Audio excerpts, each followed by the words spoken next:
energy drinks. The best food for your stress is bananas. The worst food for your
While pensioners can't afford one meal. The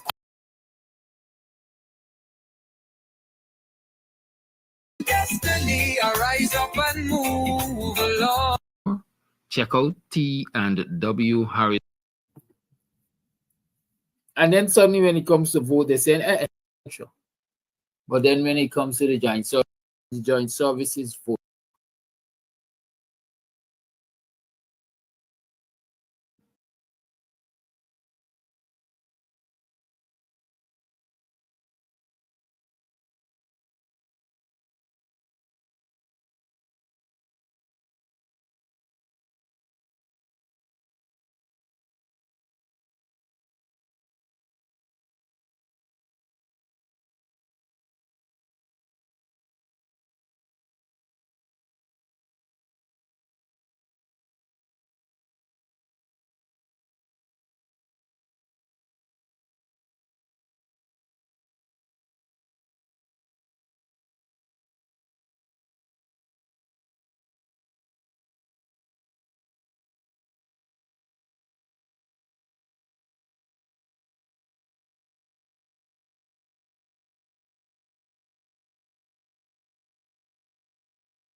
down at home decided to watch some TV, listening to the news by Gordon Mosley.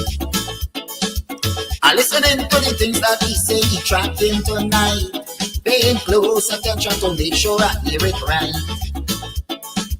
But when I hear the things that he mentioned on the news, I had to declare them kind of thing got me confused. I hear some things where the ERC noticing, and it convinced me that people ain't learning nothing.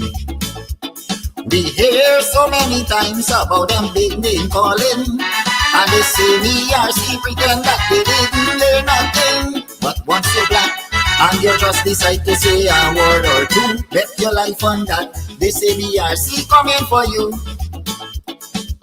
Listen to the things you just hear on social media. Only one set of people allowed to talk in one Guyana. I still say nothing, black people in learning. But this is my concern. I hope one day black people will learn.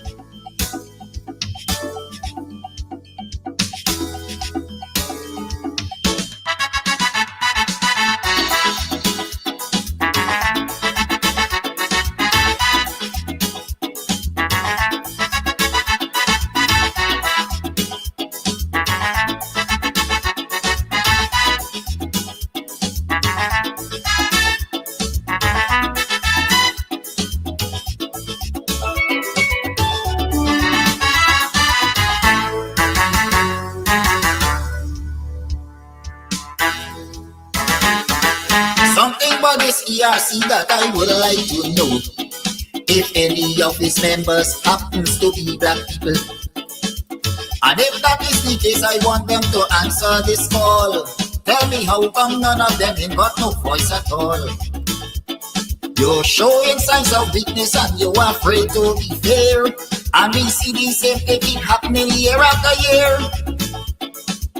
And the day will come when all this nonsense will stop. That will be the day when black people decide to wake up. Not so long ago, something terrible happened. This young Indian man want to kill out all black people by poison. But if his shoes was on the other foot, would have been a big threat. But up to this day, this ERC can do nothing as yet. How come it's only black people committing cybercrime?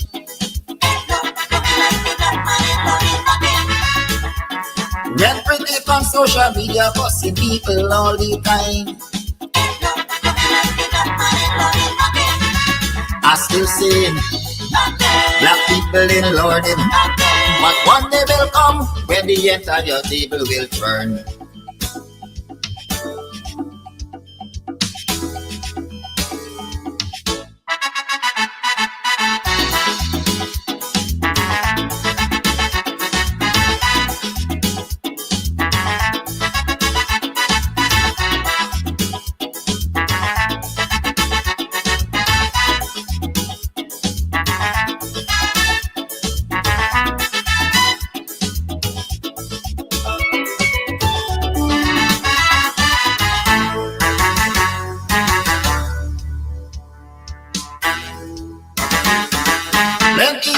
Issues we see they fail to condemn, because these people think that the law is only for them.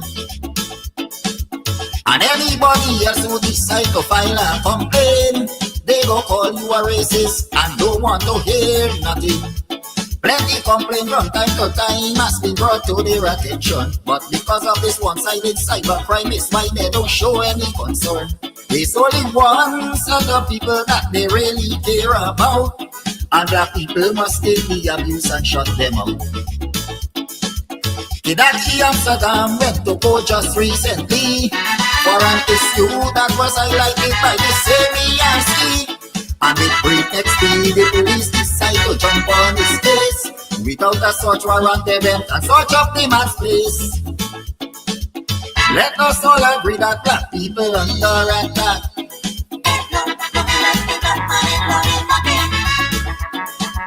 Different laws for you and me just because we black. I still singing. Black people in London.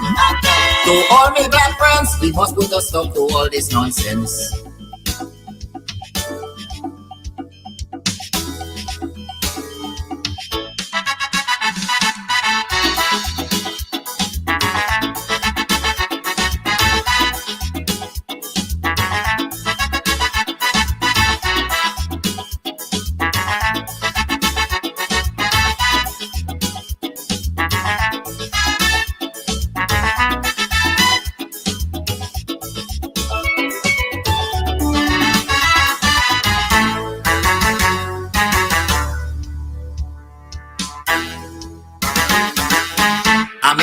Cybercrime laws to keep people silent, just to make sure nobody criticizes government. And while that is a very clear case of dictatorship, it is no surprise that the ERC ignoring it. Why only the chosen few is allowed to have things their way, when people like me and you must have nothing to say? And when ministers in the government start to launch their attack, you never hear this ERC come out and talk about that. They send a policeman all the way to New York. This fella went up there to serve a cold someone on Rickford Park. Under this thing, this government decide to fabricate a case, but like they forget the warning they get from Latisha Chase. The vice president is prepared to use a shallow life.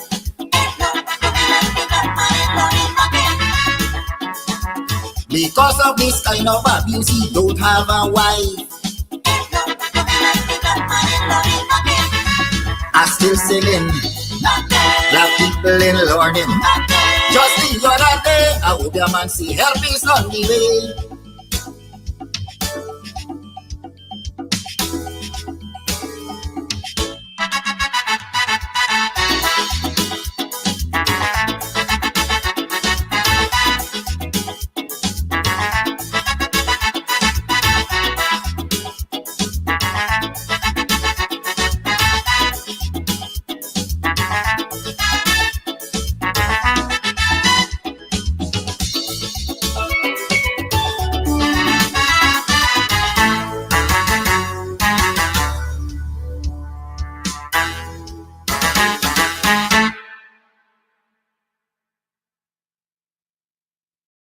All right, so today we are here at Club Twilight up in Buxton, and we are here to talk about all that's going on up here. Trust me, if you are on the East Coast, you're in Buxton, you're in Tongue, you're looking for a place to get away to, this is the place. The Cutters, mwah. Listen, I'll be having some just now again. We'll talk about that. And then, of course, the ambience is beautiful, fully air conditioned. The decor is on point. The music's on point. Everything's on point. It's just me. I need some work. But everything else that belongs to this club here is on point. So if you want to find a nice little place where you can just drive out of town and have some drinks, have some food, you can call, you can order your stuff and just take it. You don't have to stay. Or if you want to stay here, that's what's up. And of course, they have special events for Valentine's. You can rent a hall. You can rent a hall, honey. You can rent a hall for weddings, for birthday parties, to have a bash. I hope he edits that out. But you know, whatever it is, this is definitely the place to be. So it's on Sideline Dam. You definitely want to ensure that you check this place out. But it's on your to-do list. All right, on your to-do list. This is definitely the place to check out, you know, a really cool, chill spot here in Buxton. I like this. This is Buxton needed this. We needed this. I needed this. You definitely needed too. Thank you. All right, so you might be wondering where we are, still in Buxton at Club Twilight. That's where we are. So Club Twilight also has like an Airbnb as well. So you could come, drink, drunk, and come in the back here and lie down. Look at that. Look at that. Perfection. And the people come in the room and so on. The bed sheet matching the blind, matching the carpet, matching the this, matching the that. We know what we things in Buxton don't play with we. So definitely, if you want to come and you may be having a wedding or whatever, and you just want to overnight and just have a good time because you're gonna be drunk. We got too much road accidents, so you definitely want to come drink, have a good time. They have several rooms that you can rent. You have your toilet, you have your bath, you have your sink, you have your dining area, you have the bed. This is nice. I like it. Anyways, to my friends and my family, if you're looking for me, I'll be overnighting. Also, for those persons who are traveling in from overseas, you want a nice, cozy place out of town, then Club Twilight, call them up, look them up on social media. They have their own Facebook page, and ensure that you come up the side and have a good time. Have a good time. Have a good time. Sorry. I'm sorry. That's it. Don't be a victim. Beat the heat with EC crystals. Party ice in large and small quantities. Call 682-7981 or visit us at Club Twilight, Sideline Dam, Buxton North. EC crystals, pure party ice. Are you hosting an event? Do you need ice, party ice in large or small quantities? Then call us at 622-5933 for the best party ice available. $1,000 per bag. We do delivery. EC Crystals, Sideline Dam, Buxton North.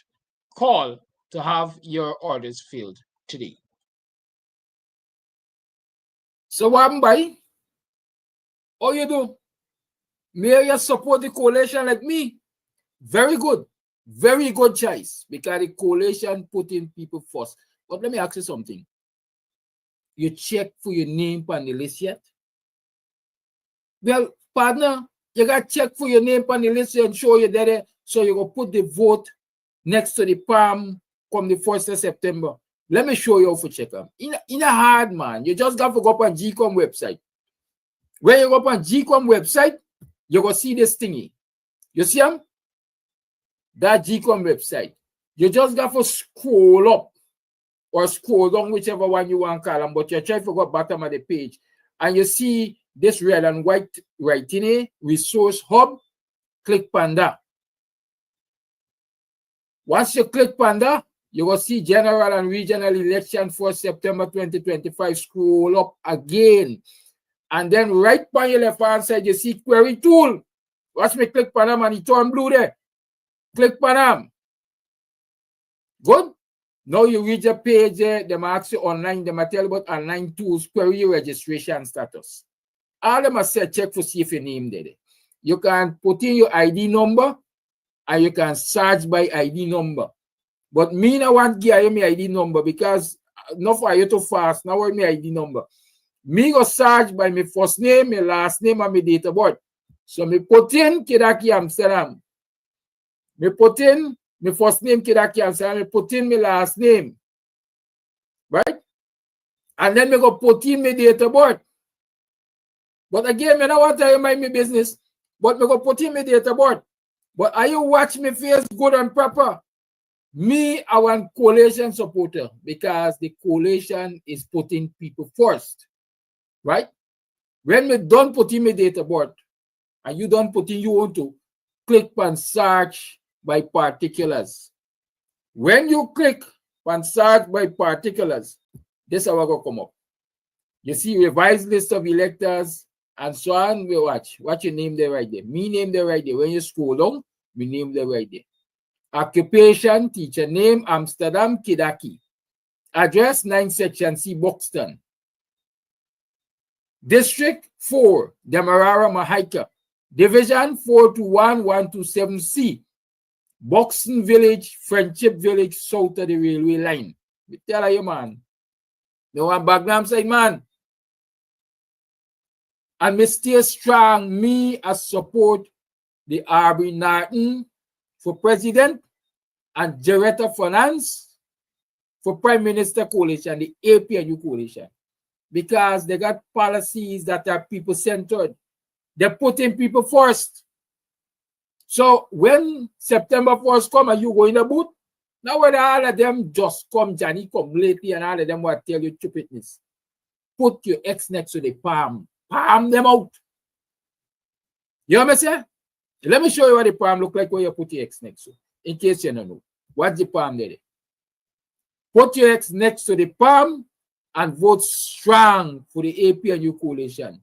Because we put in people first, and when you vote for we're going to ensure, you vote going to ensure that we get rid of the nasty, dirty, stinking, thieving PPP party and give you the best opportunity in this country that you ever had. So vote APNU. But before you vote APNU, remember you have to check to ensure that you're named upon the list. So go GCOM website. Go check them. Okay? Me gone. Me left for you. But spread the word. Spread the word. Tell everybody how to check for their name and tell everybody to vote for APNU.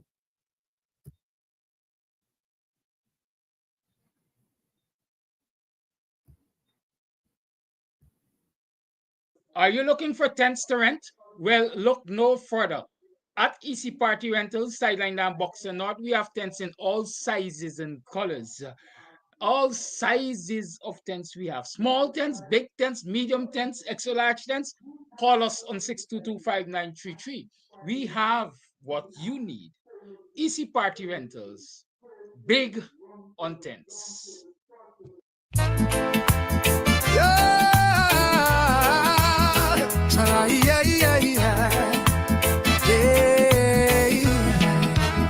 Too long them PPP fatten up while we beg. Milk and honey gone, but we still drink dregs. Them build big house while school roof fall, and poor man crying when rain start fall. Them take oil, gold and timber too, but the children hungry. Tell me what to do.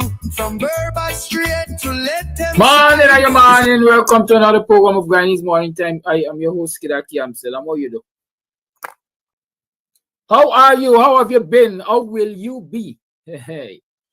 It's 25 minutes to the 8 o'clock hour. It's the 22nd day of August in the year 2025. It's the day that the joint services vote. More specifically, it's the day that the police and army or military, as we like to say, soldiers vote. I understand that the fire service ranks will be voting with the general populace. And that discrimination already. You put them under the joint services banner because you want to control them, you want to prevent them being unionized, etc. But then when it comes to the joint services vote, you say, nah, y'all ain't qualified to vote with joint services. Y'all got to vote with the general populace. The little things matter. The little things matter. So the ranks that the Guyana Fire Service have to ask yourself, how conveniently they're putting us with the joint services. And then suddenly when it comes to vote, they're saying, y'all got to vote with the general population. Y'all ain't no damn joint service. Talk to me. Anyhow, the joint services vote today, and that in this instance basically means that means that the police and the soldiers will be voting today. I wonder, prison services perhaps? Yes, prison services likely to vote today because I didn't hear any exception there.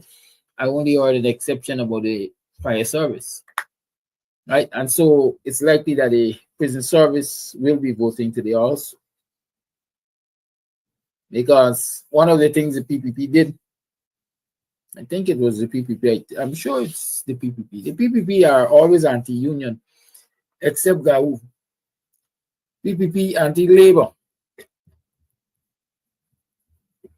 At least the Barjagio-led PPP. Anti-labor, anti-union. And so they took all the military and paramilitary service men and women in this country, and they joined them, put them into a group called the joint services. And the joint services are not allowed to have union representation. So all of the abuses you see in the police force and in the Guyana Defense Force and the fire service and the prison service and so on, it is a simple fact that the ranks of those institutions are not allowed union representation. Now imagine union representation. It doesn't necessarily mean that you have the will to strike willy-nilly because you're considered an essential service. An essential service is the different, I'd say, rules that govern them in the sense of labor and labor relations. And so you don't get to strike willy-nilly, but you get access to fair representation. And so if one of your senior ranks were to give you, one of your senior ranks or some politician who's behaving as though they're rank of the joint services, senior rank, they want to give you an instruction, an order that is an illegal order.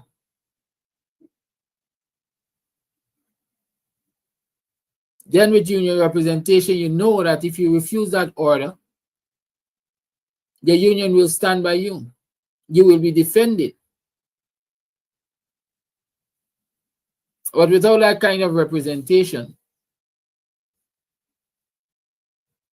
it's you, lonely you, only you, up against an whole institution, an entire organization that could stretch out and stress you out. Right?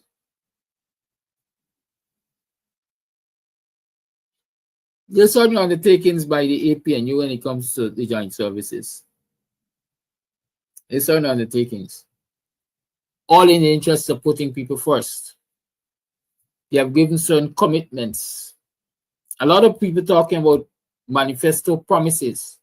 I'm talking about commitments to this nation through the manifesto of the working of the APNU WP. Okay? There's a compact. A compact, like I explained earlier in the week, is a kind of contract with the people of this country. Right?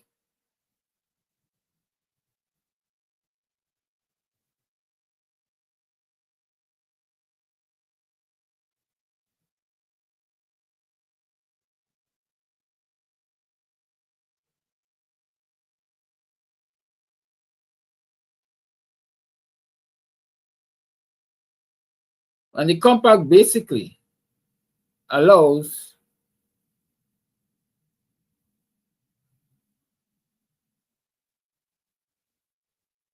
I want to share the compact with you.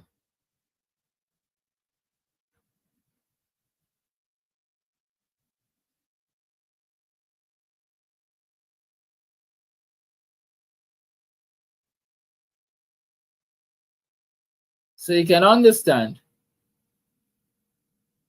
clearly what the coalition is committing itself to. And it's not no idle gap. It's not no fair promise, as I like to call it. It is out there, and people will, of course, have access to it to hold the coalition accountable for it. And nobody can tell them that it Photoshop like the PPP did in 2020. So let's talk about a compact with Ghana. And I hope our servicemen and women are listening, because this applies to them too. I will get to more specifics for the servicemen and women. But let's talk with the compact. In the meantime, share the live, like and subscribe, invite others over. You know, one of the disappointing things, I mean, it has been happening for the last 5 years or so since I've been doing this program, and we never got it right. We come onto these programs here, onto this platform, and we don't share. When I look, for example, yesterday, more than 1,500 persons watching live, but only 41 shares. 41 shares. Don't you believe others need to get this information? We all sit here and we say, APNU, APNU, APNU, we got to get rid of the PPP, we got to get rid of the PPP. But some of you seem not to even be willing to lift a finger to point your mouse and click share. How are we doing this? One set of person only gonna do this heavy lifting to get rid of the PPP?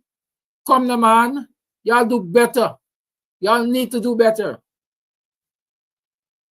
And as I'm talking about that financially too, y'all need to do better. We on the last push. And this morning, I'm expecting to see the Zelle.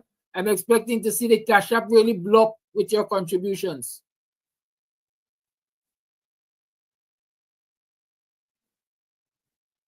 I don't expect after September 1st to have to come and ask you to contribute to the campaign for good governance in this country, because I expect that the APNU will be in government and they will deliver on good governance.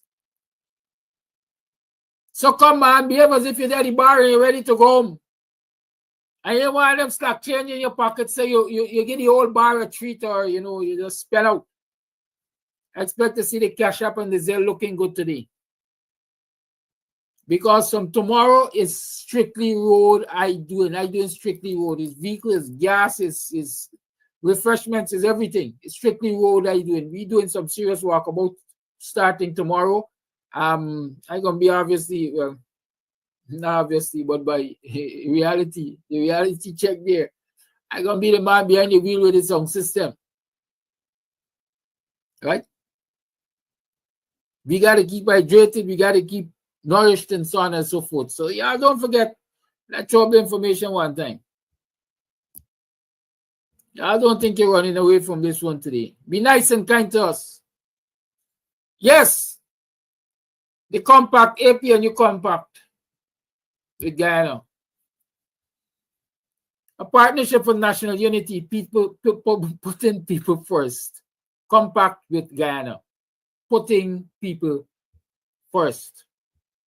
This compact enshrines the vision of a partnership for national unity to transform this country by focusing unwaveringly on the well-being of the people of Guyana. This compact is our coalition's pledge and commitment to each citizen of Guyana, regardless of race, ethnicity, political affiliation, age, income level, religion, social status, gender, and geographic location. To honor this compact, we, the political parties hereunder listed, hereby formally commit our parties to contest the next general and regional elections, slated for 1st September 2025, under the name, symbol, organizational structure, and programmatic platform of a Partnership for National Unity, APNU. We hereby reaffirm Aubrey Compton Norton as our presidential candidate and Joretta Fernandez as our prime ministerial candidate. Conscious of the sharp rise in prices and deterioration of the living conditions of the masses of ordinary Guyanese, as friends, families, favorites, and fellow travelers of the PPP party enrich themselves. 2, the high and rising level of inequality, unmet basic needs, and poverty experienced by the Guyanese people, especially the indigenous population. 3, the hopeless mismanagement of the economy, accompanied by widespread corruption, financial losses, and minimal human development. 4, the squandering of the country's oil wealth, which puts the prosperity of present and future generations of Guyanese at great risk. 5, the trampling of fundamental human and constitutional rights of Guyanese as citizens, workers, and political and social participants. 6,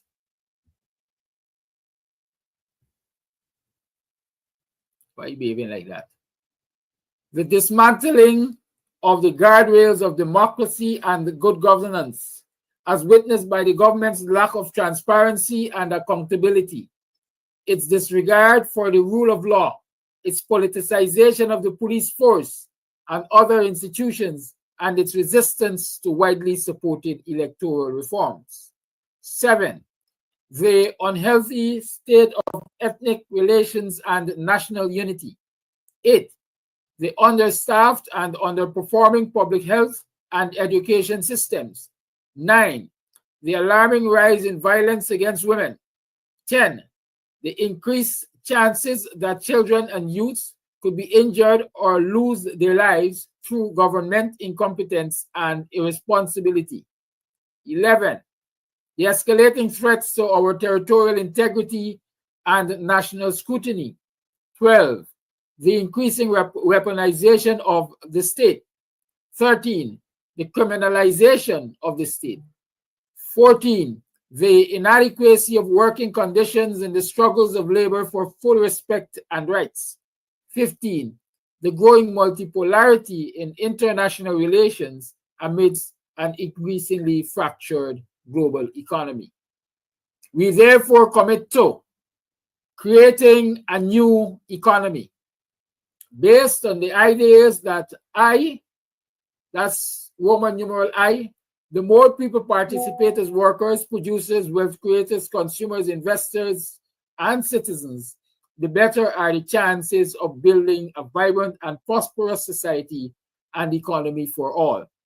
Roman numeral II, no citizen must be deprived or denied by virtue of poverty, deprivation, unemployment, and underemployment, low income, social marginalization, and discrimination, and Roman numeral III, an investment and demand-driven economic model as opposed to the current trickle-down approach, could, with inclusive growth and shared prosperity, coupled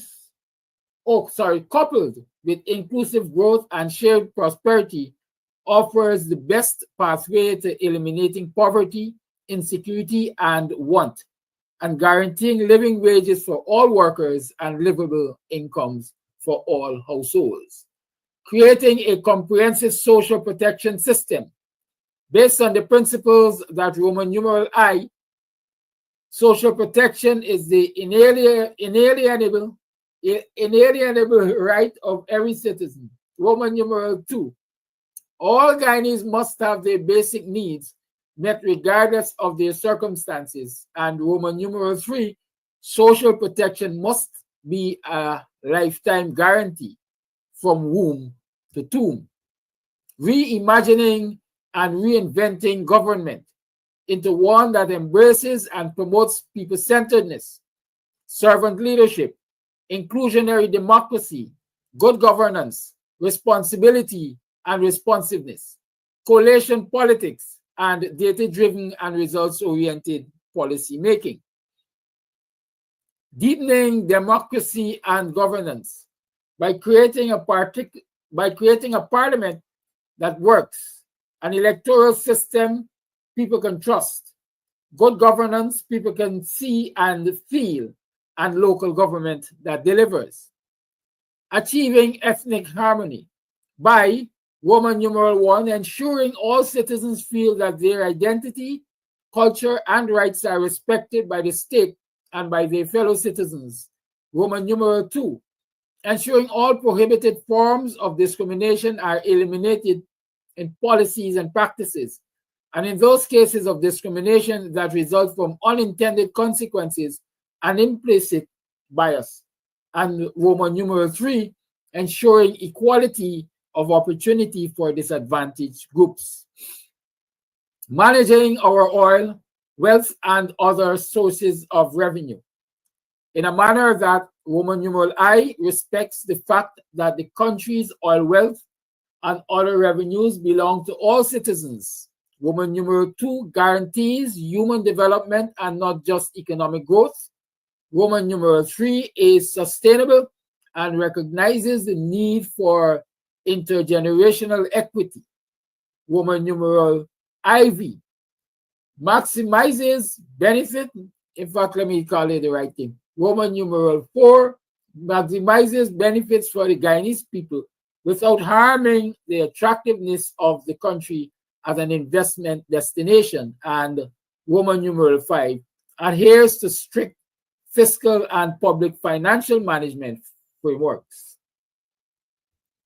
transforming our communities into living spaces that are socially vibrant, physically attractive, environmentally preserved, healthy, safe, children-friendly, and ever-improving, securing our national interests whilst taking advantage of opportunities for trade, investment, and international cooperation, safeguarding the country against environmental threats and natural disasters in the context of global climate change, meeting the key.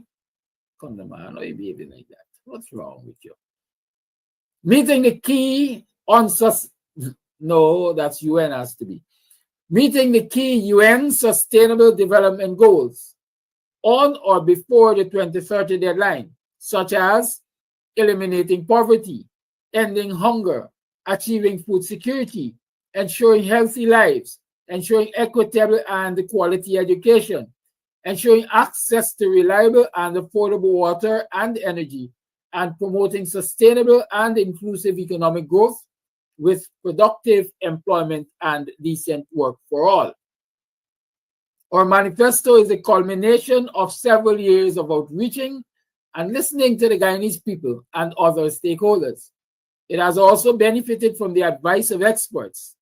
Such a document, of course, is not intended to provide our full analysis and only partially reflects our thinking and proposals. We see it as a basis for continued conversations with the Guyanese people and other stakeholders. RBC Norton, APNU presidential candidate. Coalition partners, Guyana Action Party, Kingdom Liberal Movement, Legalize Cannabis Guyana, Movement for Improvement, National Front Alliance, People's National Congress, Reform, and Working People's Alliance. That's our compact with the Guyanese people. That is our undertaking. That is our commitment. We are making promises. We are committing ourselves to getting these things done.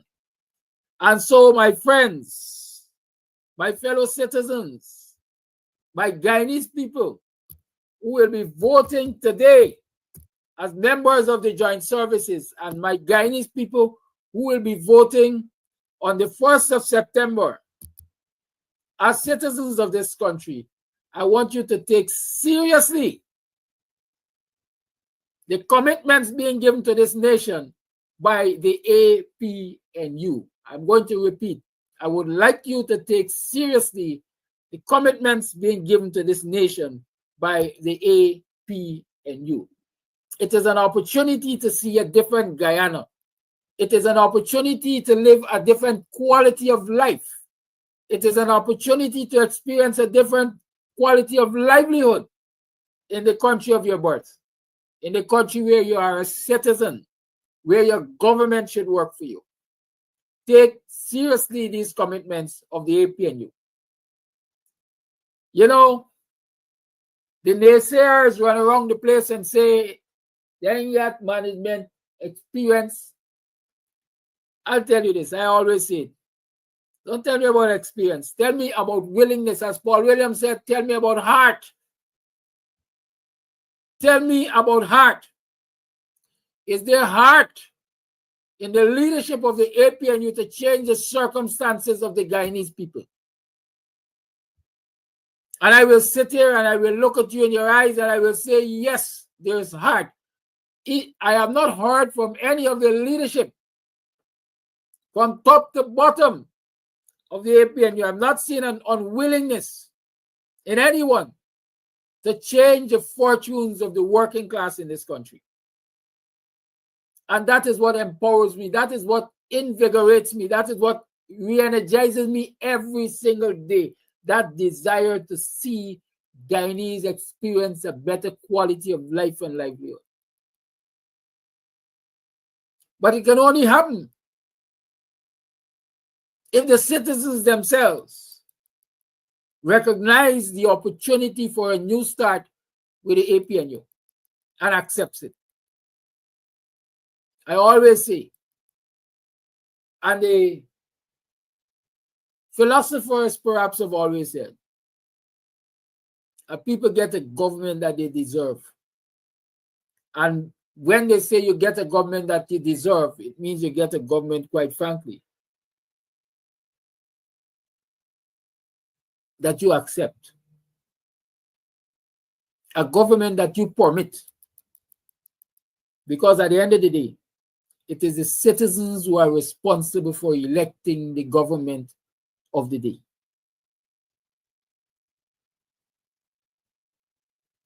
And so I'm saying, you go there, you go out there, and you vote resoundingly for the APNU, then you get a government that will look into your interests, a government that will put you first, a government that will change the fortunes of the citizens of this country. I see one of them come out already. Don't say no much, Jailal. You don't ban as a child, one of them children left behind. You benefited from Praise No Child Left Behind policy. I've been watching you for a week, you know.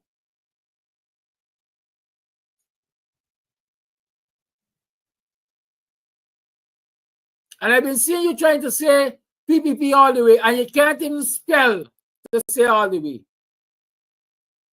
DAY, all day. Wait, come on, man. Come on. You come to this college here, this university. This is an high-flux university. You come here to learn something. Take your brain out your lower posterior and put it back in your head.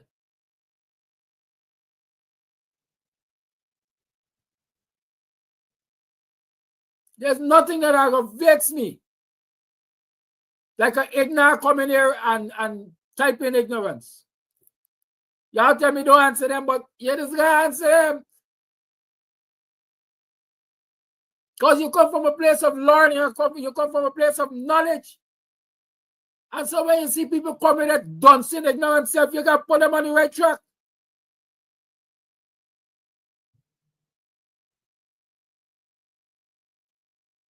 Back to regular programming. You and Ali gonna sit down in the corner, man. Y'all walk out y'all autism and whatever else bothering you.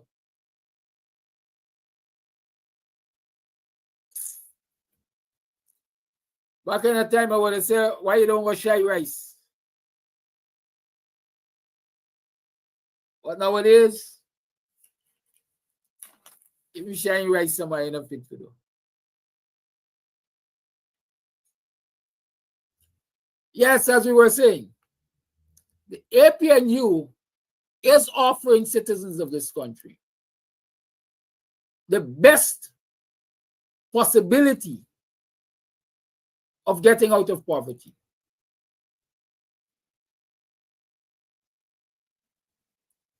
I mean, you might be hearing about the policies in a piecemeal way because you gotta consider people's attention span. You don't want to keep them discussing one thing too long. So you don't want to discuss an entire manifesto at the same time. But when you look at the policies of the APNU in a holistic way, the policies that embrace each other, it's holistic. It's not dash piece there and dash piece there and dash a song by there and dash a song by there. This one song nice like with dash mean that one song. There's cohesiveness in the policies, in the policy commitments of the APNU.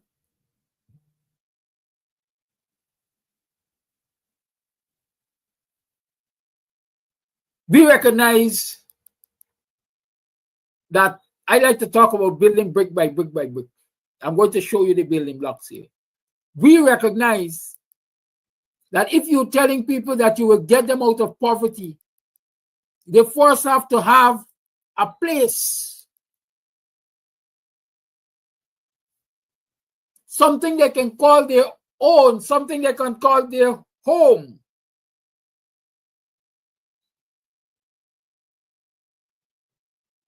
To chart and execute that plan to get out of poverty with your assistance.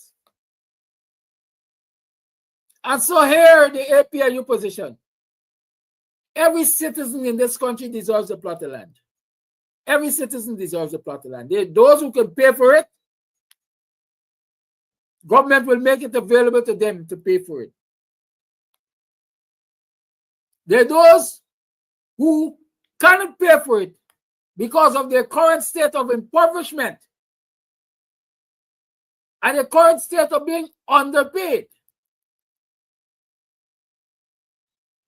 and even underemployed.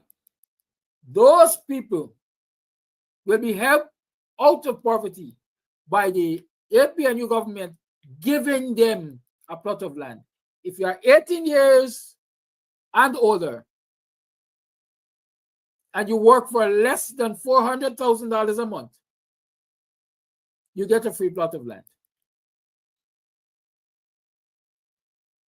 Whether you're a policeman, you're a soldier, you're a fireman, so long as you're a citizen of this country, let me know where it added differentiation. Any citizen of this country working for less than $400,000 a month and is of 18 years and older is entitled to a free plot of land.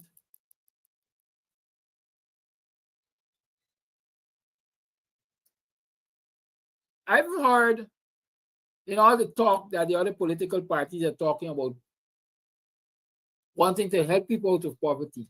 I haven't heard any of them offer Guyanese a free plot of land.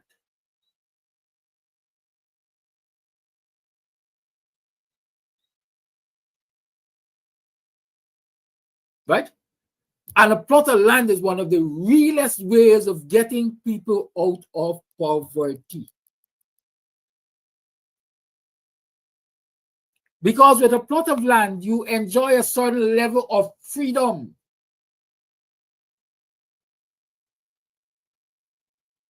You're not tied to a landlord.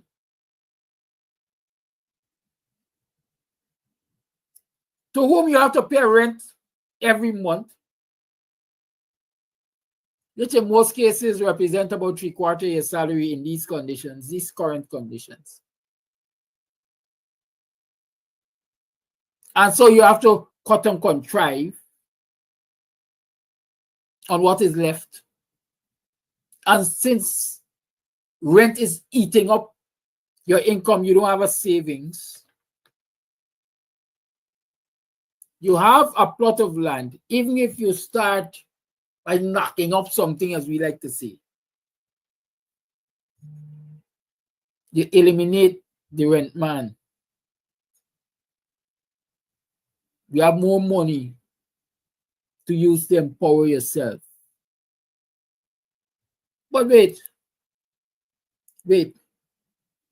Not only did Aubrey Norton, APNU say we can give people a free plot of land if they're earning below $400,000 and they're 18 years old.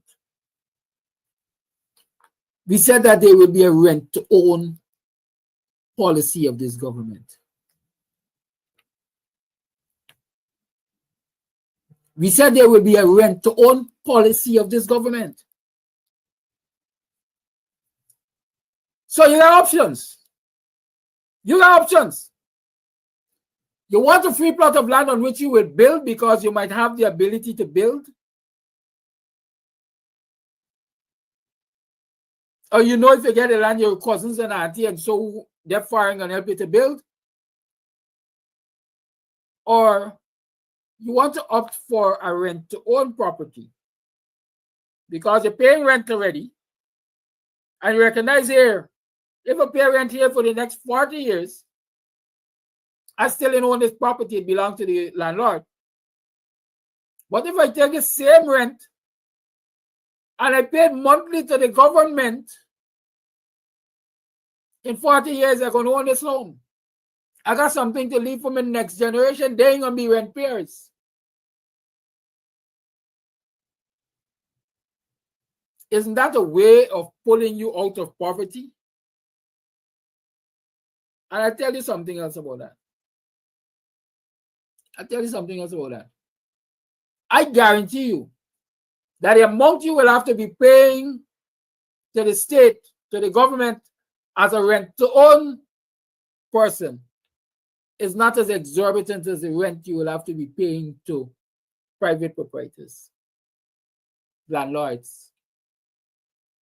I guarantee you that. And so immediately a burden is lifted off of your shoulder. You have more, quote unquote, disposable income.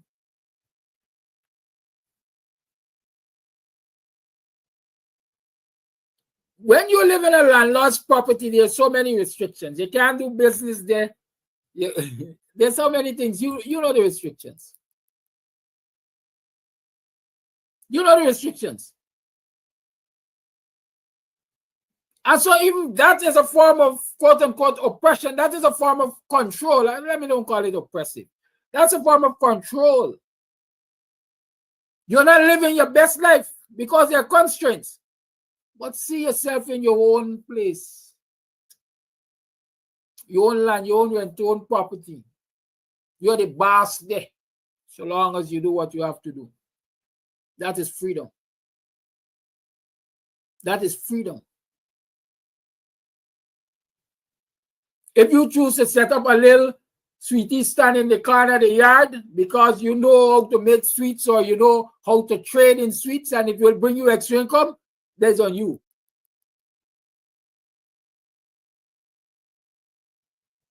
But when the landlord say, I want no vending in my yard, you can't vend, despite the fact you got all the skill. I want no commercial quantity baking in my yard because you might burn down my house. When you know that you can make proper pastries and make money. Somebody is saying you can't farm.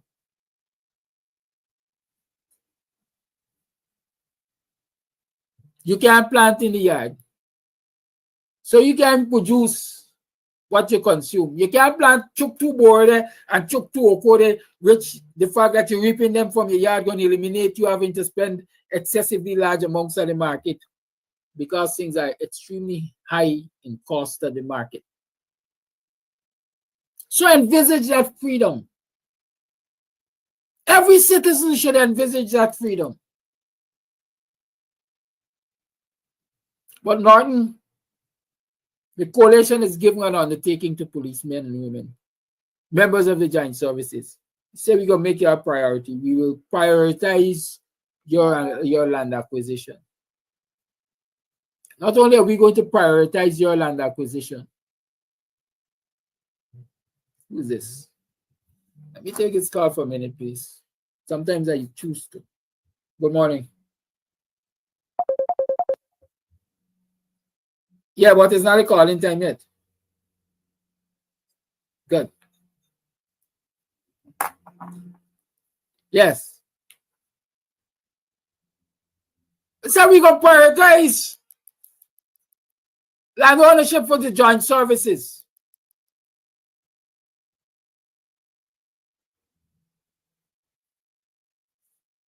I want to go further because I'm talking to all Guyanese.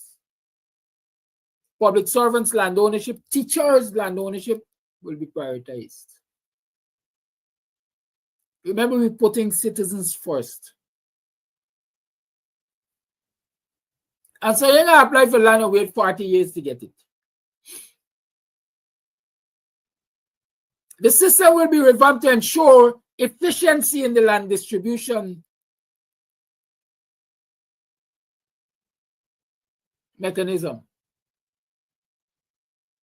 But of course, if you're a teacher, if you're a member of the joint services, if you're a healthcare worker, essential services, you very well will get to skip the line. And you're not skipping the line by paying anybody any hefty bribe. It's not skipping the line by being a friend, favorite, and family. It's skipping the line because you're important and you're critical and you're essential to this nation building.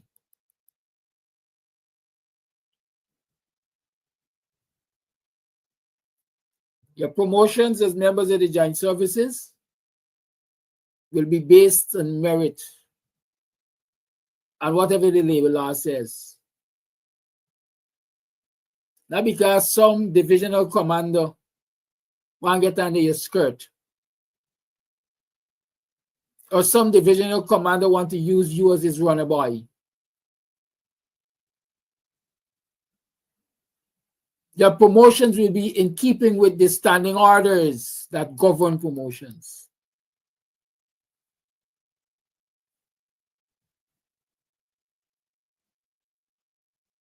So you can do your work. You can function as a member of the joint services, knowing very well that so long as you do what you have to do, the way you're supposed to do, within the laws and within the rules of doing it, a time will come when you have to be considered for promotion.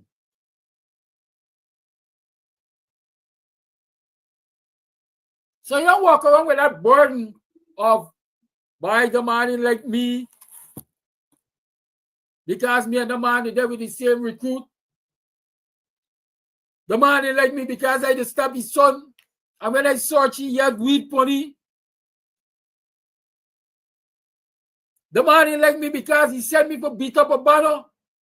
That trouble his daughter, and I tell you there's not police work.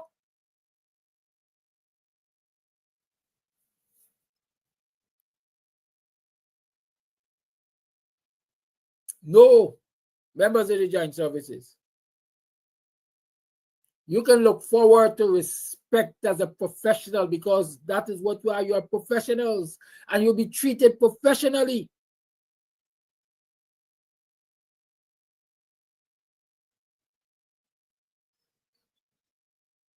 And you can look forward to being treated according to merit.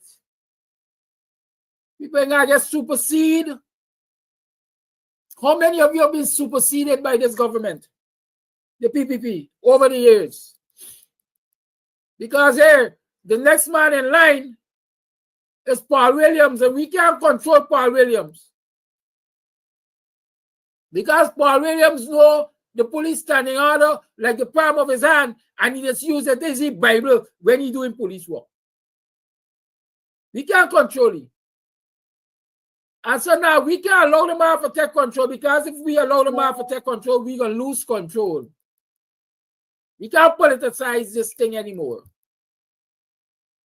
So let me find a trump-up charge, a trump-up allegation, or something, but at the end of the day, he can't be leader.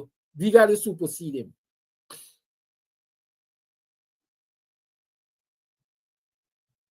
It is time for those things to be a thing of the past and Guyana to be a law-abiding, ordered society.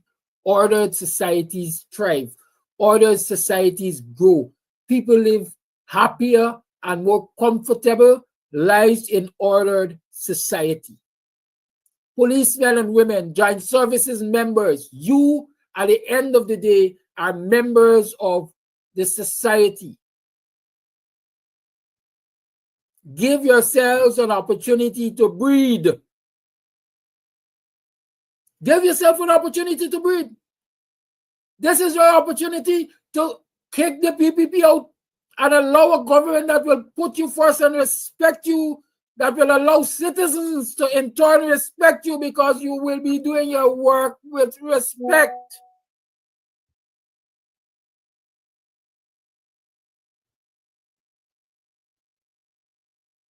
Sometimes I am ashamed. Sometimes I'm carrying people around in my vehicle. If I'm moving around with a group of friends or something, or in public transportation, from the time people see police, them cross this. They only out there harassing people for box money. Look, police and thief. I am sure that is not why you joined the police force. I am sure that is not why you became members of the military. I am sure that is not why you became members of the Guyana Prison Service or the Guyana Fire Service in short.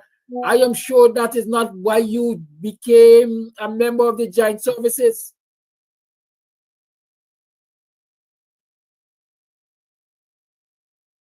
And so throw that burden off of your back that is called the PPP, that has you doing all of these illicit things and being disrespected the way you are disrespected. And don't tell me it's not the old force bad. because one rotten apple spoils the whole barrel.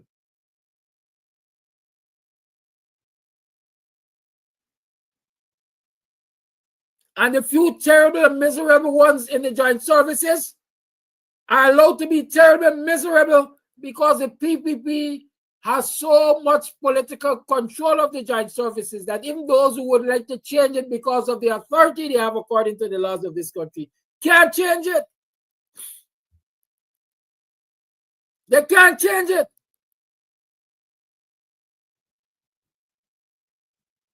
Here's an opportunity. Today is your opportunity, members of the joint services. Go there, look for the perm. Let me show you the perm, in case you know.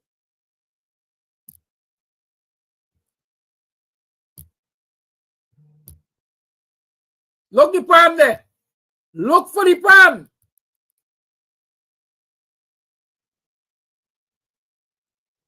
On your ballot, this is what you're likely to see. The name of the party, APNU. Then the symbol in the middle of the palm. And that empty box at the end there, you got to put in the X. Ensure the X doesn't touch any of the lines, because in this time, all kinds of things these thieves will try to reject your vote just to steal another election. Look for APNU at the top. Is the first political party on that list, I guarantee you, APNU. The ballot is divided into two sections. It's the top and the bottom. And both places you will see APNU. Find APNU, look for the perm, and put your X in the box next to it. By that simple act, you're reclaiming your freedom. You're reclaiming the freedom of your next generations. You are voting for law and order. You are voting against child rapists, abductors, and murderers. You are voting against corruptors. You are voting against tax thieves.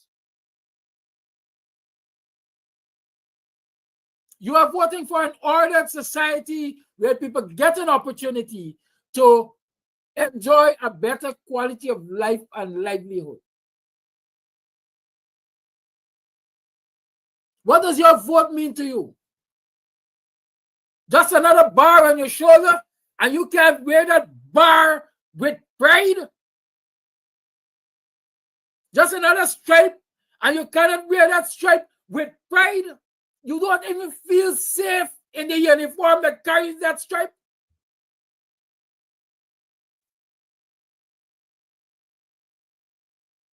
This is your opportunity. This is your opportunity. And whether you grasp it or you lose it is dependent on you. Every single one of you.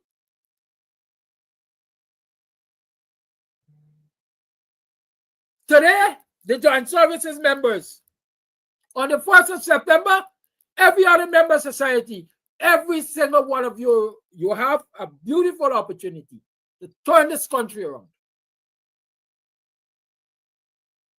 The ball is in your court. The result can be based on how you bounce it. But don't bounce it out of selfishness and bounce it out of supporting wrongdoing, and then come the morning after the election, you hold your head and ball, and you look to cast the blame somewhere else, because we're good for that in this society. We are very good for that in this society. In this society, people look for somebody else to carry the burden of their actions all the time. We have an opportunity to take responsibility to change the status quo.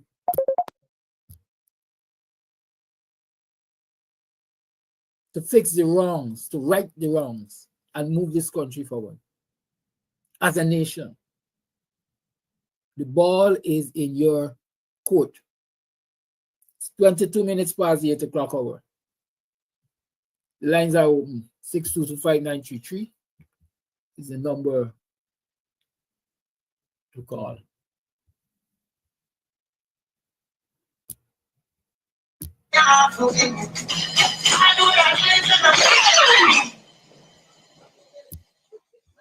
Boston! Boston people! Hello, y'all. Good morning. Grandchild Good morning, Kadaki, and good morning to all our listeners. Today, I'm just going to try to do quickly because I know a lot of people have a lot to say. I'm just going to try to say what the Lord, I tell the scripture, passage of scripture that He gave me for the APNU. And it's taken from Isaiah 43. Verse 1 said, "But now, thus said the Lord that created thee, O Jacob." And in the place of Jacob and in the place of Israel, we got to put the APNU there, the collation. O Jacob, and the former, and I, O Jacob, and he that formed thee, O Israel. He said, "Fear not, for I have redeemed thee. I have called thee by thy name. Thou art mine." God is claiming us. He said, we belong to him. He said, "When thou pass through the water, I will be with thee. And through the rivers, they shall not overflow thee. When thou walkest through the fire, thou shalt not be burned, neither shall the flame kindle upon thee."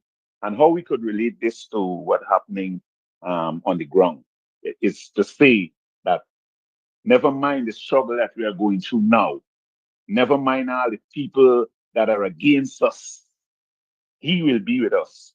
We have to continue to do our part. That's what we have to do. We have to continue doing what we are doing now to win the election, and God is going to be with us. That's what he's saying. I'm going to do one more. He said, "For I am the Lord thy God, the Holy One of Israel, thy Savior. I give Egypt for thy ransom, Ethiopia and Seba for thee." So he's saying he will give people for you.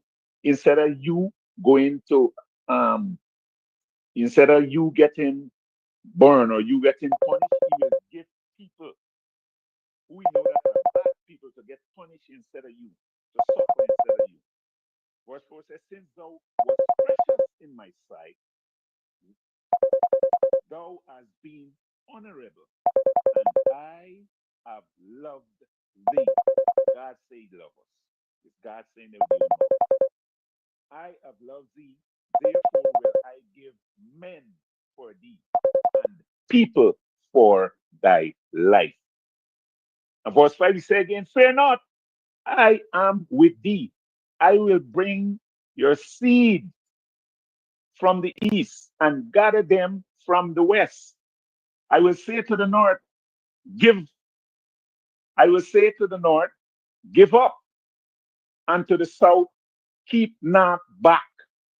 Bring my sons from afar and my daughters from the ends of the earth." So I'm going to stop there. God is telling us that he will bring our people back into one. He will pull them back. He will say to the north, that is what he will do, because he declares his sovereignty in verse 1 that he is God, or he is omnipotent. He declares that he's divine. He declared his spiritual connection to us and security, right?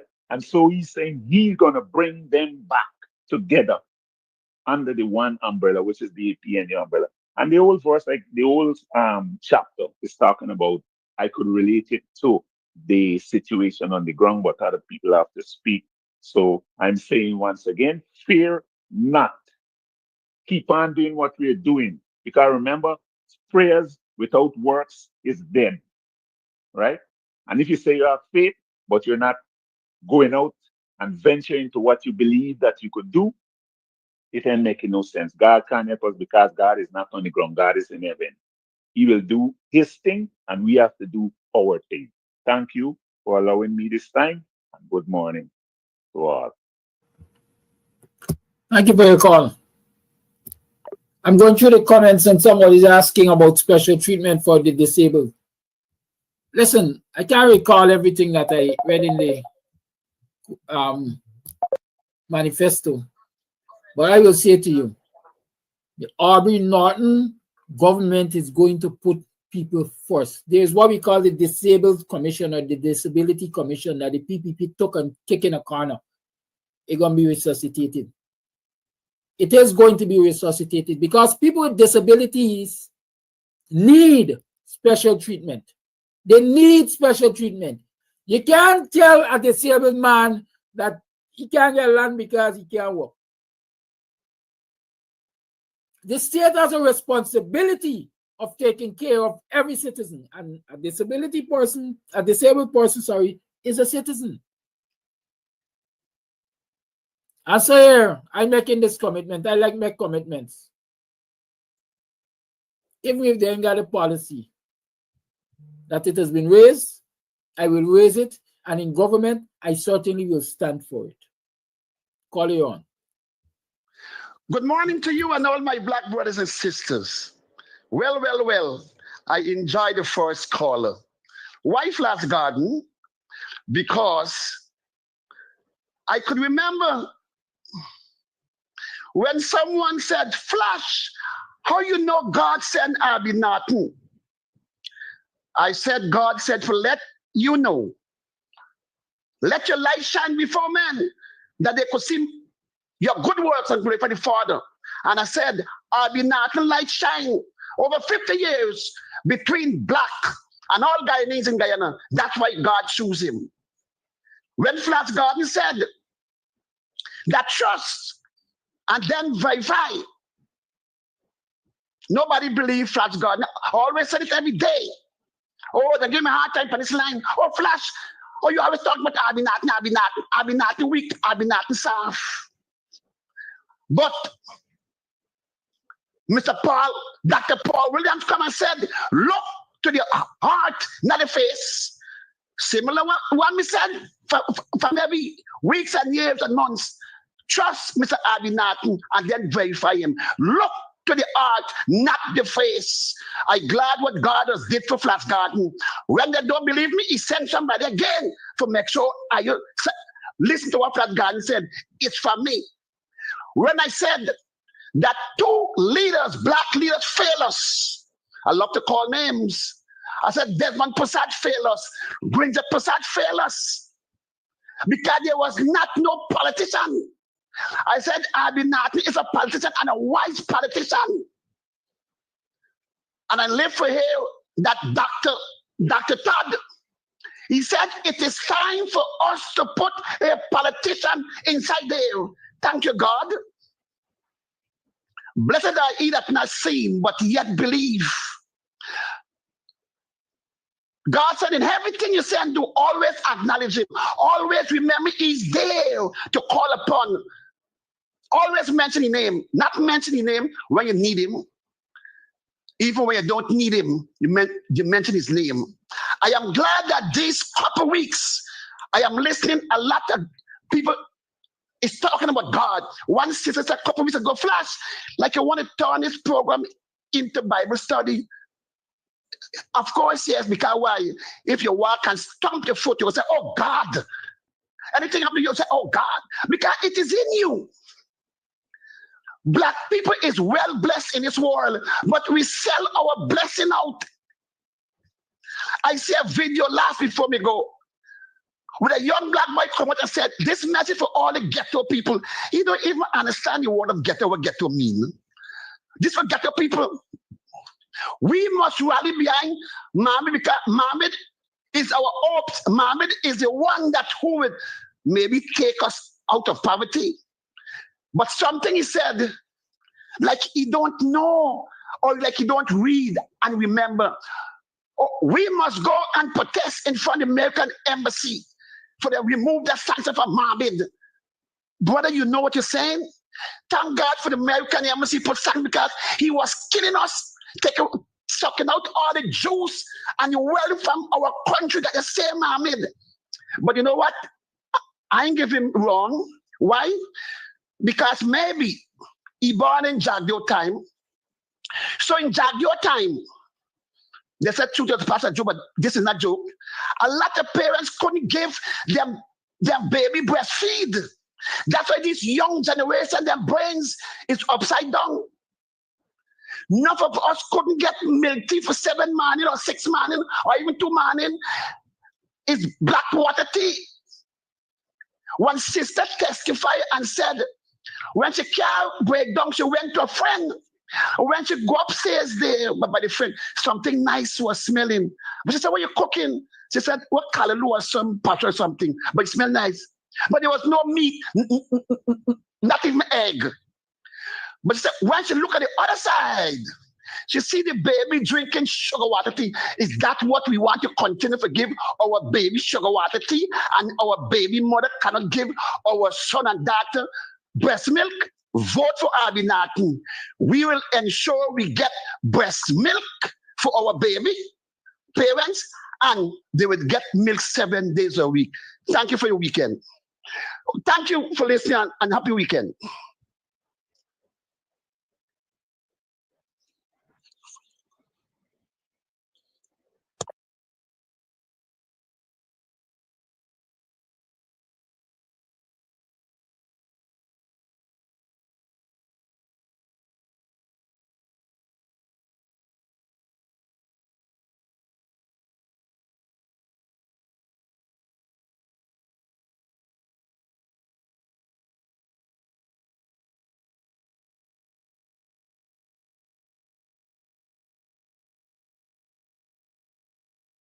Karaki, blessings and good morning, my brother, to you and our listeners. Blessings to listeners from the diaspora and also listeners from the four corners of the globe. Karaki, this morning, my contribution, I just want to ask Guyanese people if the PPP have served them well within these 5 years. That's the question I want to ask them. If they satisfied with how Bharat Jagdeo and his cabal treat them for this last 5 years. Now, Critic used to be on his program calling black people hungry belly, scrape and all these kind of name, and Bharat Jagdeo as the VP never yet one day come to black people rescue and say, critics, don't use these kind of words. It's too offensive. Never yet one day. All he does be doing is skinning his teeth and laughing. And the scrapes and the hungry belly, they need all you know. They love all you because they need all your vote. No. But black people, get real, eh? Get real. The PPP and the cabal do love all you. All they love is all your vote now. And trust me, don't take God out from all your thought and go and elect them people, because trust me, it will be the worst. This 5 years that they spent in office, it wasn't easy, but we are a resilient kind of people. We withstand the test of time, because if we could go through that for 400 and something years, you trust me, time for we to come out of this. And the joint services, watch me, all your vote against the PPP, because there is racist, they're greedy, and they're covetous, and they love power. So, my Guyanese brothers and sisters, be smart. I am out and listening, my brother.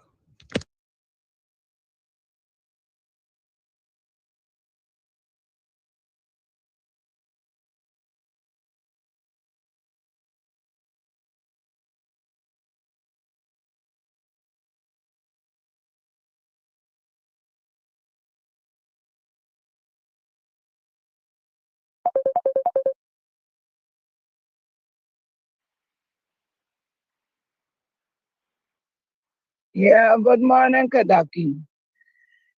lots of things. I got to listen to the replay of Minister Jordan and what he spoke about the Privy Court and so on and the CCG.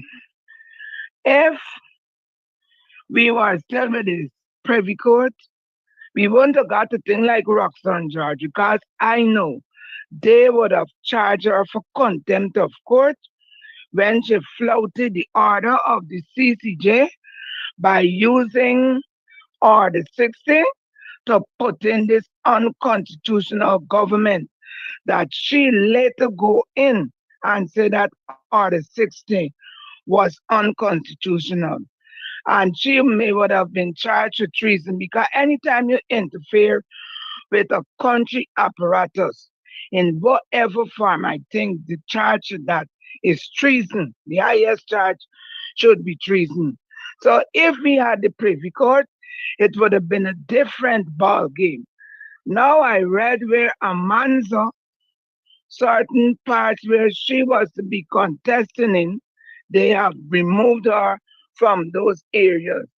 So I want to know if we can say that we are going in to an election with a legitimacy of the polls because Amanda submitted her list since nomination day. And I think that GCOM and the body of whole should have been able to cite the problems in her thing for the election and started to let her know where she could have been contesting. And I believe Amanzo, who was in government for how many years, whether 5 years, she was a part of government, and she would have known what was required of her. Unlike the other party that is in, and everything where the party there is nothing that they find ill against the party, save the emblem they were using. And the GCOM did not see to say, well, they found any problems other than the emblem that they were using for the race. So I want to know if this election is on a level playing field. Lastly, Kadaki, I would like to get a full explanation on the phones not being allowed in the voting compartment. Somebody called me yesterday and was trying to tell me that the phone sense is so the people who are working there, if they see any atrocities happening on election day, they will not be able to use the phone to capture the event and report it to anybody. But I don't think that that is it. Last, yesterday I went on a little outing. We left and we got to Perico for 4:30. The boat was to leave and go to Bartica for 5 o'clock. When we got there at 4 something in the morning, only to learn that the boat that was to depart for Bartica at 5 o'clock was not departing Bartica for 5 o'clock, but 12 o'clock in the day. Now, Guyana is a country that is trying to say they tapping everything and they want to do tourism. Now we had to go to region 2 to the vexation of all the persons. I didn't want to say let us go home back because if the bus to take us back had already left Perico. So I said let me go to thing. But what I'm saying now, if you got a service to provide for people and something goes wrong, you shouldn't give the people a full assurance. We go and this is the time. If something come up, I believe that transport and harbors should have at least said something. Our scheduled departure is X time, but if there is a problem at a moment's notice, we will try to get onto you. But now when patrons go there and when they meet the hour demanding, to suddenly turn and tell them, oh, we can't go till what o'clock. I believe that things like that must be looked into and dealt with. If we want to move forward, we got to get a lot of things right in Guyana. We got to get things right in Guyana because I'm still reeling from the trip because I am looking like a scoundrel. Bye bye.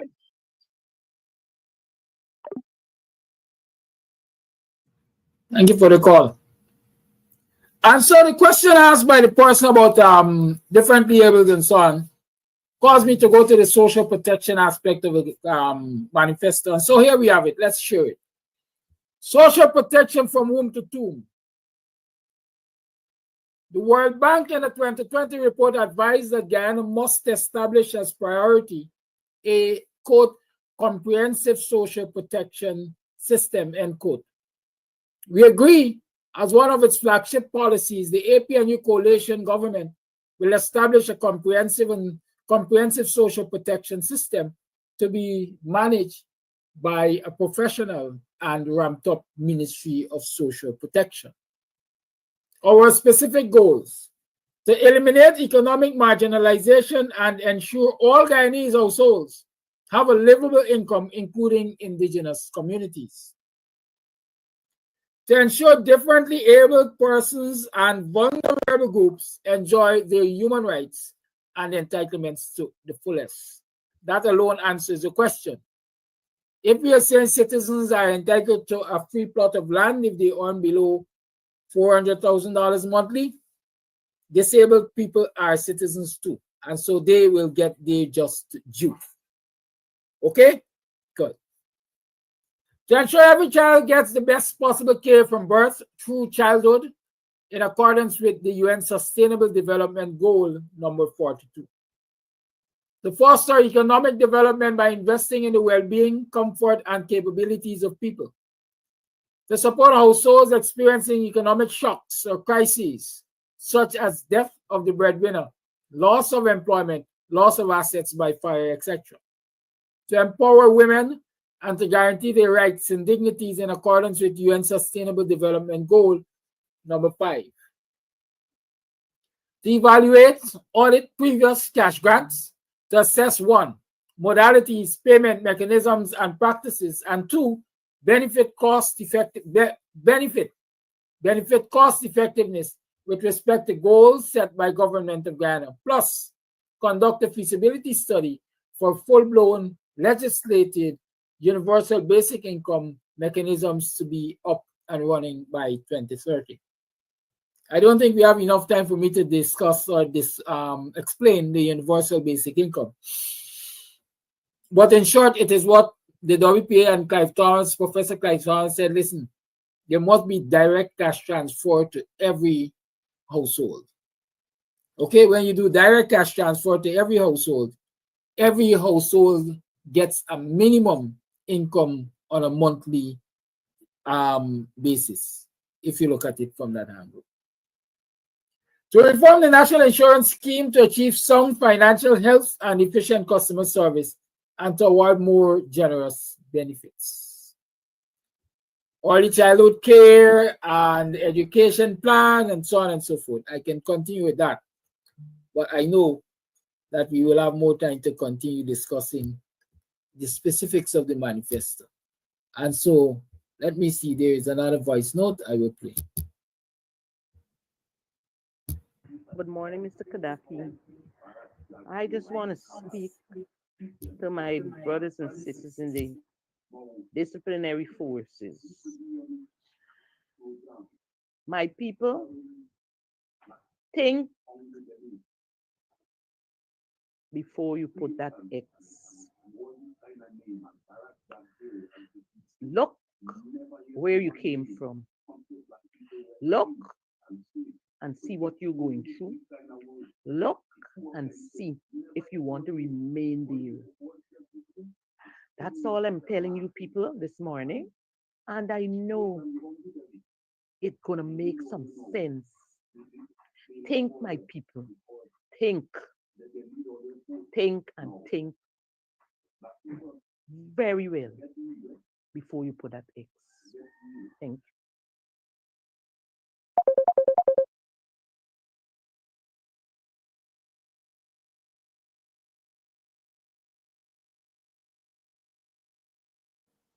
Thank you for that voice note. It is 12 minutes to the 9 o'clock hour. You're still tuned to the Guyanese Morning Time. I am still your host, Kidaki Amsterdam, and we're still talking about those things.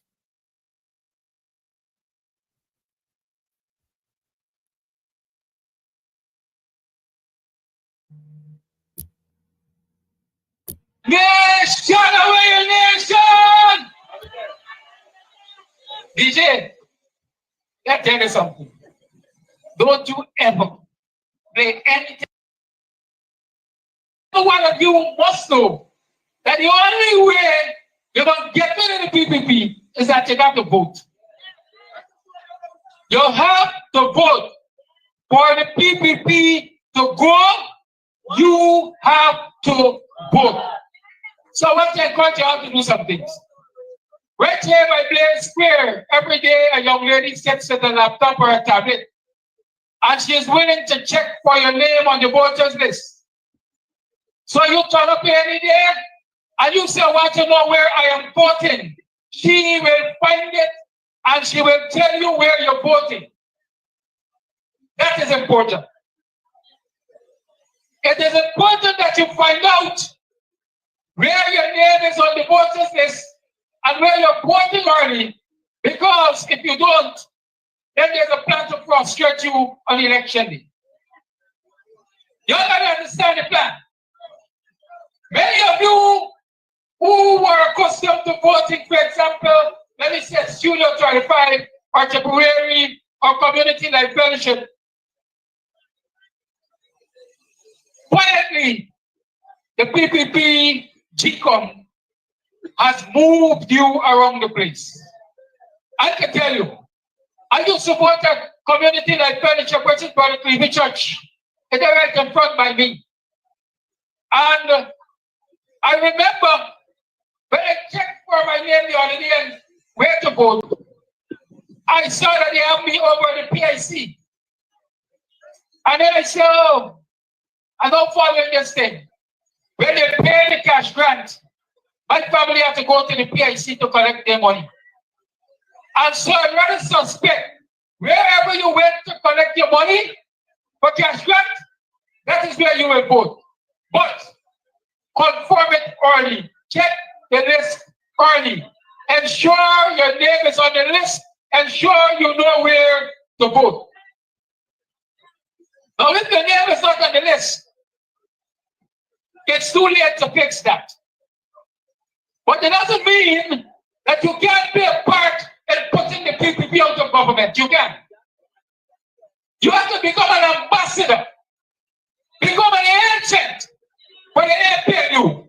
And every person you see, you engage in a conversation about voting for the APNU and the importance of voting for the APNU.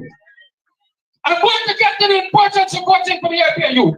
But let us understand what we have to do to ensure that we see the backs of the PPP.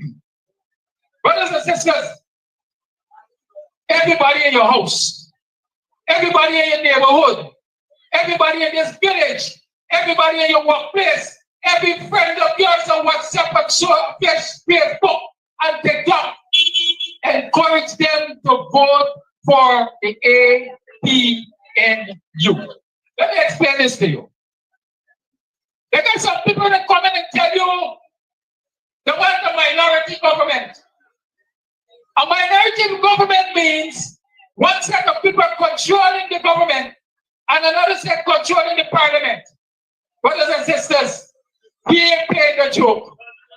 We ain't playing no minority government joke.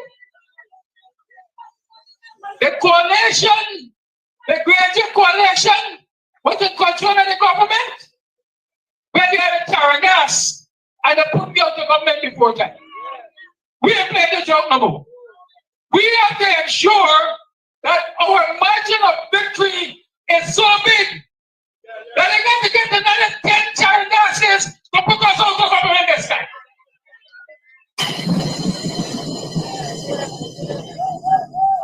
And if we are going to get that big majority to ensure that your government, your Northern Toronto Finance-led government of the APNU, can do you have to ensure that you come out and you vote in your numbers. Brothers and sisters, I want to tell you something. I grew up here and I said, don't put your eggs in one basket. But tonight I'm encouraging you to put all of your eggs in the APNU basket. Every single one from this village must go to the APNU.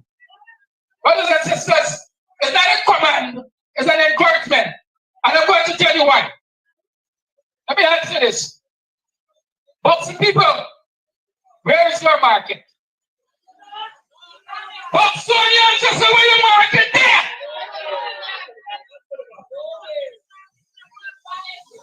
Tomorrow morning, a couple of our farmers will be made to squeeze out of this farmer. That's not the market. Go to Lusignan. It is covered and it is perfectly lit. They will do market all in the night.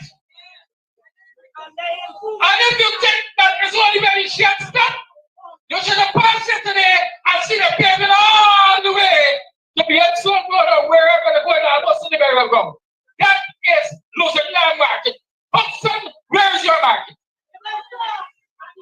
Travel a little further and go to Montreal. And you're going to see a market that is in the third phase of development. It was done on the APNU or the PLC, APNU. The people in that area said I'm not like that. Armenians said no. I have brought them down and fix them. The PPP built a larger market for them. They said, we don't like how you build. Brought down this section and fix them. The PPP broke it down and they fix it. And they are in the third phase of extending that market. But Buxton, asking again, where is your market? If you look over there, we got our dilapidated, abandoned place that they want us to believe is our market. But that place is only a symbol of what is happening across this country under the PPP. Not a single market in an African Guyanese village has been fixed under the PPP. There is reason to get rid of them. And I'm going to tell you why it's reason to get rid of them. Every time you or your vendors in this community have to pay a taxi to buy the goods and bring it to the village, and then you got to pay a taxi to carry it home and bring it back next morning, and then pay a taxi to carry it home and bring it back next morning, it means that you are forced to pay more for what you're consuming in your community. And since you pay more for what you're consuming in your community, it means that the money can't reach, you can't make ends reach. But when you go to Lusignan and you go to Montreal, they got storage space. When they pay one time to carry it to the market, it stays at the market, well protected, and so they can sell cheap. And the people can buy cheap. That in itself is discrimination. Brothers and sisters, I want to tell you something. I want to ask you another question. Where is your hospital? Buxton! Where is your hospital there? Let me tell you, right next to the market, we got a health center. I'm not knocking the nurses and doctors and whoever work at the health center. But I'm saying to you that my understanding is you can't get a common Panadol at the health center. But forget the Panadol. Let me tell you that more than 20 years, when the PPP was in government, the PPP come out of government, and the PPP go back into government, that Buxton Health Center there was supposed to become a cottage hospital. Your own Buxton people invested their money, and they were willing to fix that place to become a cottage hospital. It means over there, everything related to the hospital, right there in Buxton, only on a smaller scale. The PPP abandoned it. And they went here more. And they built something in a polyclinic, I think. And it was there all the time. I'm going to give you an experience just about that polyclinic. And everything the residents of Edmore wanted, they had right at the polyclinic. But nothing was available in Buxton. I remember going to the Buxton Health Center. So I can clean and polish my teeth. And the dentist there said, we can't clean and polish your teeth because we don't have masks and whatever else was needed. I said, okay. There were two dental specialists there. And I left and I went to Edmore at the polyclinic. It didn't take me 5 minutes to see a dental technician. There were 5 of them there. There were 5. There were 5. And immediately I got service. And so I said to you, brothers and sisters, the PPP is ensuring that people in this community and this neighborhood don't get proper health care. And for that, you have to get rid of them. It's not only Buxton alone it happened, but to Victoria. And we had there the C.C. Nicholson Hospital, I think the Baptist is the right place. The Baptist. Go to C.C. Nicholson. And you are going to see a ghost building there that used to be a good functional hospital producing and providing services to the black brothers and sisters. Brothers and sisters, like I tell you, I didn't come here to tell you all that is wrong because you know what is wrong. I'm just reminding you of what is wrong. But let me address some people. There got a lot of people in this community. There got a lot of people in this country. They look like me. They're black like me. And the propaganda rejoices. And they say, APNU never do nothing for me. They're lying. They said, if I vote for APNU, I still got to work. But I want to tell you something. The first thing I want to say, regardless of who is in government, you got to work. You got to work. But the difference is the value you will get for your labor when you work. When the great APNU was in government, public servants, most of them look like me, blacks like me. They were getting about $38,000 a month. But by the time the government left office, 12 years later, they were getting $100,000+ a month. They still have to work, but they were getting at least or approximately 3 times what the PPP was paying them 5 years before. I want to ask y'all something. I just demonstrated that the greater government, the APNU, of which are Norton and Director Finance and David Hines, and lots of others are now in control of, increased public servant salary by 70-something%. Without oil money, I want to tell you that. Without oil money. The PPP has been in government for approximately 5 years now, with lots and lots and lots of oil money. Do you know Guyana is producing around 900,000 barrels of oil per day? And so if you're producing 900,000 barrels of oil per day, if at $25 a barrel, we never do the math.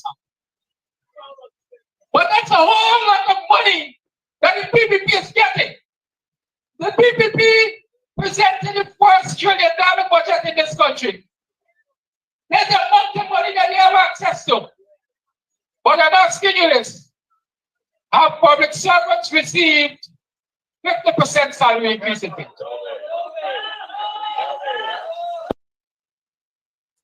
Hello, hi, good morning. How y'all doing? If I sound like I ain't got energy, I ain't got energy. I ain't got energy for this bull crap. I'll intend. I gonna always be doing this. No, I don't intend to do this after the 1st of September. After the 1st of September, I want to be doing a program with a different energy. I want to be bringing you information from our government, the APNU AFC. What did I say? AFC is where they come from. The APNU WPA. That's where I want to be bringing you information from. So yeah, I best make something happen. Make something happen, folks. Make something happen.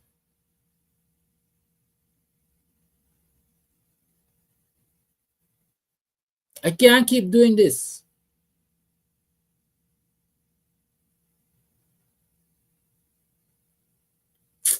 I think I want to play tune, man. Let me get tune and then I gonna come back. How about that?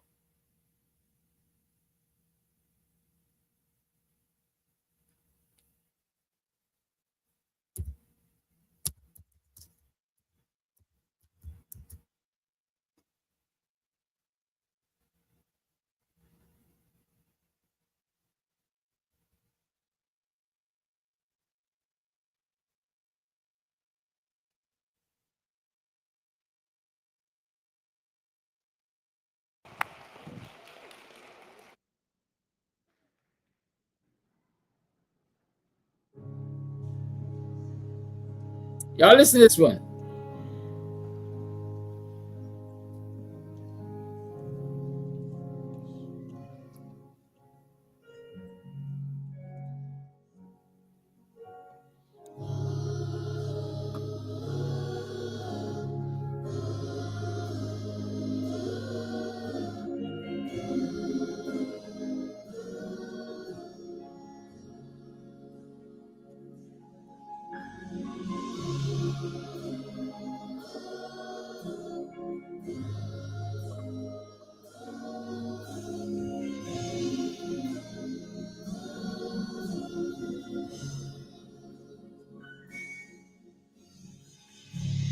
Broken down and tired of living life on a merry-go-round, and you can't find the fighter, but I see it in you, so we gonna walk it out and move mountains. We gonna walk it out and move mountains. Our eyes like the day. Our eyes unafraid.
of the earth.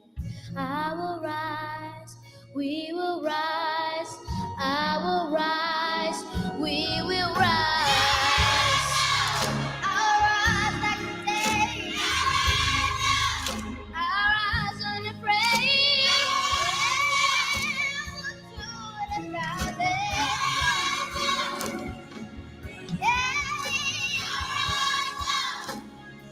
Out the way, in spite of the air, I'll do it 1,000 times again. All we need is hope. But that we have each other. But that we have each other. Our eyes like the day, in spite of the air, do it 1,000 times again. I'll rise up, I'll rise like the day, I'll rise up, I'll rise unafraid. I'll rise up, and I'll do it 1,000 times again. We'll rise.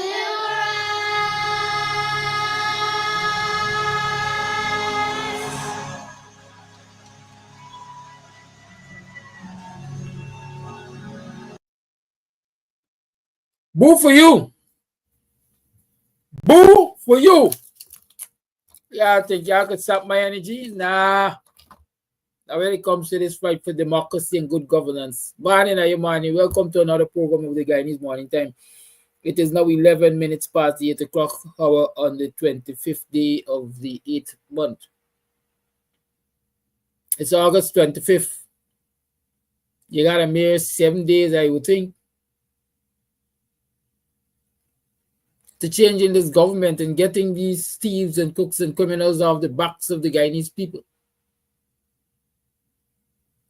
You got another 7 days. Not to decide who to vote for, but you got another 7 days to go into the booth and vote for the APNU. Vote for the APNU. Then I know ifs and buts. I don't understand why in this 11th hour people still think about ifs and buts. The people-centered policies of the APNU have been constantly laid out before you. Every day I come here and putting them before you. I'm saying, well, this is what the APNU commits to. This is what the APNU commits to. This is what the APNU commits to. I hope, like I encourage you, that you all should become ambassadors and spread the word. And that is why I bring the word, so that you can get it to spread it. They got something else that we've been saying to you subtly, but maybe you didn't understanding it. Let me say clearly now. No ambiguity. If the PPP attempts to steal this election, we are prepared to go the distance with them. And the distance is not no filing a petition and waiting 5 years for it not to be heard. We've seen this before. The citizens have seen this before. And Guyanese need to wake up and send a strong message to this thieving cabal that we ain't about sitting down and waiting for a petition to be heard, while they suck the lifeblood out of the treasury and the people of this country. No.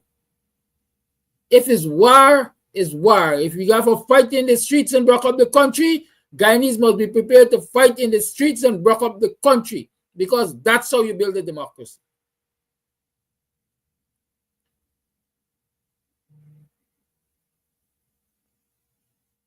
And I'm deliberate in my choice of words, because I want Jack Dio to know And I want A to know. And I want all these criminals and misfits and devils rejects in the PPP to understand that no amount of intimidation can stop us from defending the rights of people to have their votes respected in this country. So yes, you, Jagio, continue to tell the press that you're warning APNU supporters and Wing supporters that if there's any after election uprising, the army and the police stand ready. Yes, the army and the police stand ready, but all of we just bleeds, cunt. Don't want to step out, you have to forgive me for it, but it's a part of the message. All of us bleed. And none of us ain't got blood in a freezer.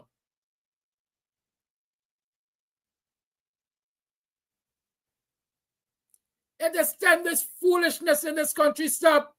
It is time this bullshit stop. The PPP always using the armed forces against the citizens to oppress them and to trample them.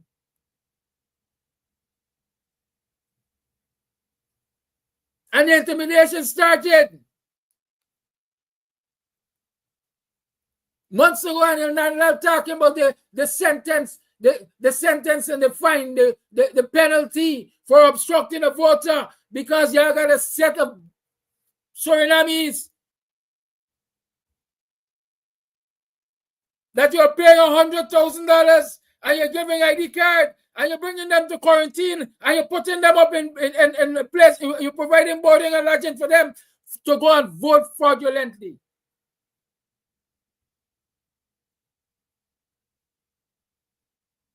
And you got to broke up one in Traspay.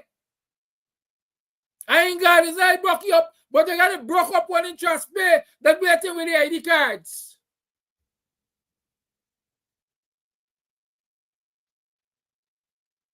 And the one with the sell cloth in Starbucks too.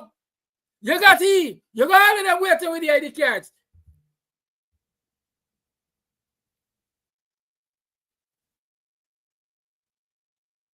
And so you're trying to tell Guyanese citizens that they must sit back and take this shit another year from a set of misfits in government. Because the army and the police, the armed services, are they ready? Well, some of us are ready to die for what we believe in. But you know why shits like you can talk like that? Because at the end of the day, you're going to be in the forefront of nothing. You're going to be in a back room, protected by the taxpayers' government, by the taxpayers' money. The very taxpayers that you're hoping to trample and shed their blood, you're going to be in a back room, you and your sons of criminals. Going to be in a back room, encircled.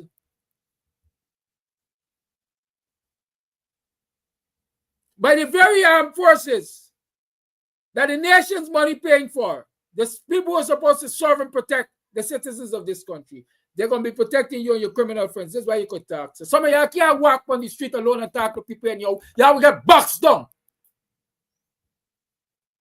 Y'all will get boxed down. It's a set of weak hearts in the PPP. A set of weak hearts. Y'all only go on as if y'all beg and bad and bullish because y'all got the state apparatus behind you.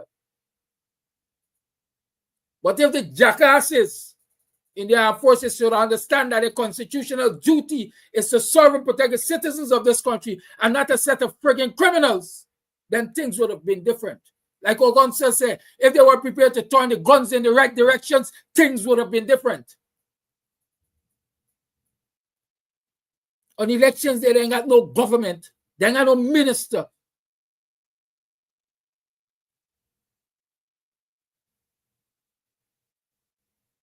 The administrative arm takes charge of the country. And there's standing orders by which the administrative arm are supposed to deal with. The police are supposed to do policing duties. not take political orders.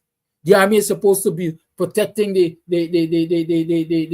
territorial integrity of this country, not coming on the street to trample citizens who are fighting for their democratic rights. But we got a set of assholes at the head of those agencies. And that is what they behave like, assholes. And so another asshole in the form of Jack Dio could come and tell people, we got the armed forces ready to mash y'all down when y'all decide that y'all ain't going to stand for no thieving election.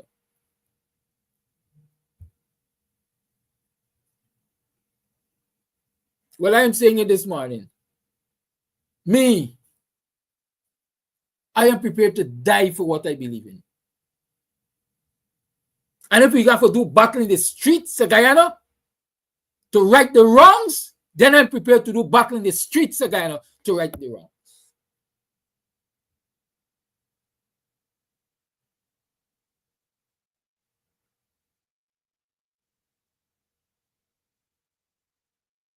So come again, Jack Dio. You see, let me tell you this. I got tremendous respect for leadership. But sometimes I pray that the people who lead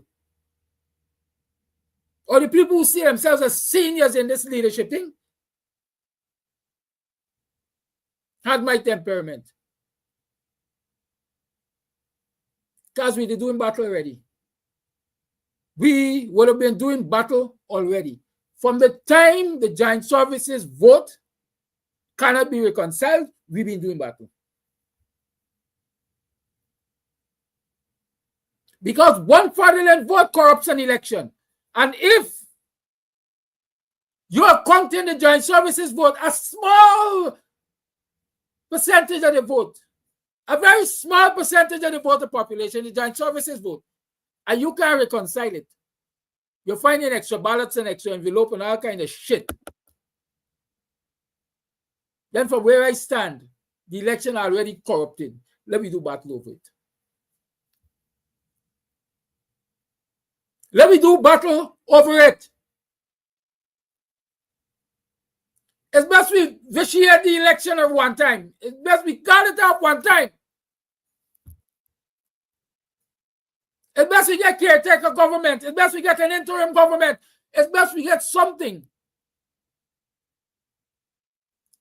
to sit and put together an election that will not be questionable. Because of where I sit, this one already is corrupted. Even if it's half a vote, which is an impossibility, mind you, that you find extra, the election has already been corrupted. Give me 10 like me, and we would have been doing battle in the streets. And so the giant services would have really had to do what Jack Dio threatening they will do. I ain't gonna wait till September 1st or after. Forewarned is forearmed. And since I know that the giant services is standing ready to beat me up and possibly murder me for standing for my right, my democratic rights, to defend my vote, yeah, I would have to do it earlier. Because the elections have started already, you know. I don't know why people believe that the elections will start on the 1st of September. The elections have started. From the time the joint services voted, the elections have started. And if you cannot reconcile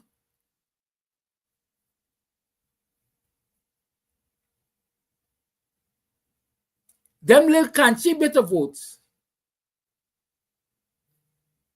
tell me, why are we going forward? Why are we going forward? You know, there are some things that pass my mind sometimes that I dare not say for very many reasons.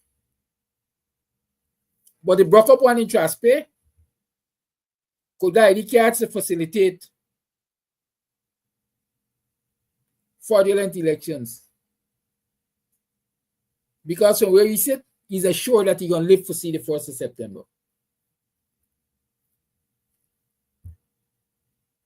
He's assured that he will live to see the 1st of September and beyond. So he could corrupt a nation's election. Suraj Singh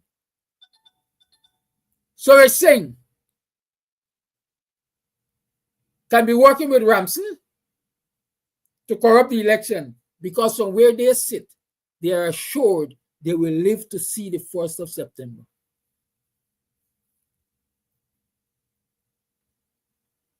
The one that does cloth in Starbuck Market, same story.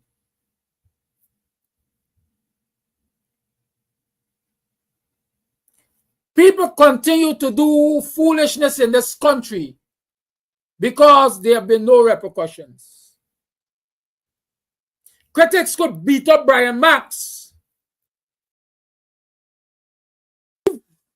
Camera.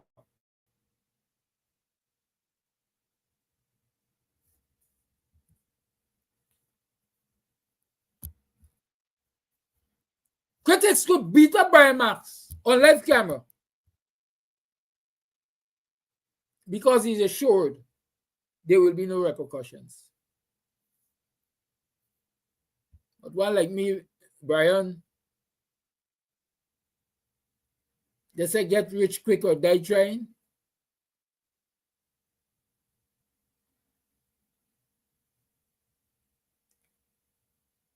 I would have to die defending me, you know. I would have to die defending me.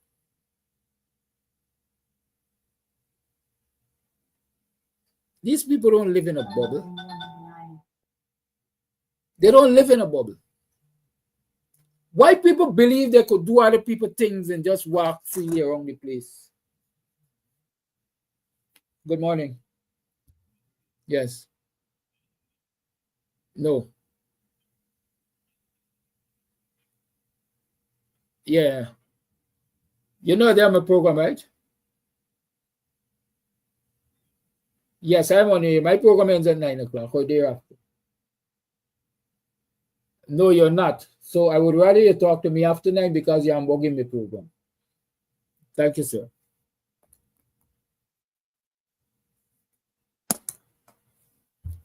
Let me tell you all the temperament I got.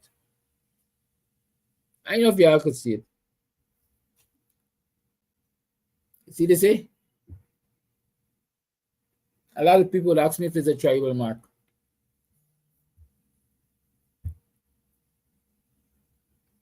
As a youngster growing up in the Buxton community,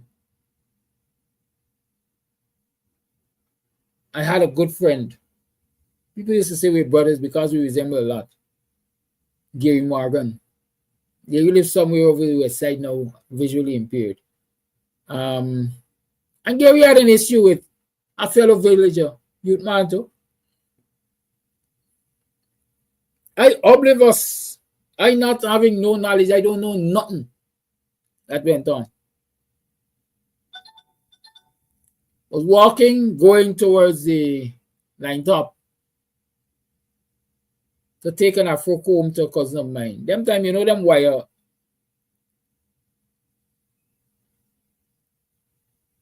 Afro comb? We like to say comb teeth, wire teeth, Afro comb. And this body gave me a tackle. The place was kind of dark. So I would imagine he mistook me for Gary. With a knife, his sister was selling orange by the roadside. So you know them sharp gray blade knife that they used to have. He attacked me with the knife and he cut me on my face.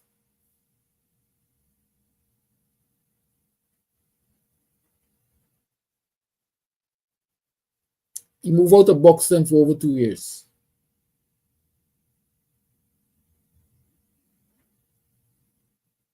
Because I promised.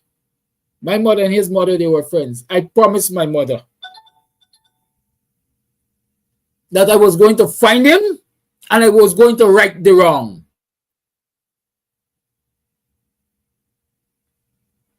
I'm going to do unto him that he did unto me. I guess his mother got the message and she moved you out to Buxton for about 2 years. We are big people now. We do say high and right. But that is all we say, high and right.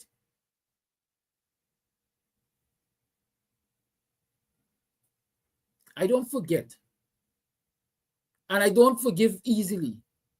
Because I ain't taking sorry from nobody.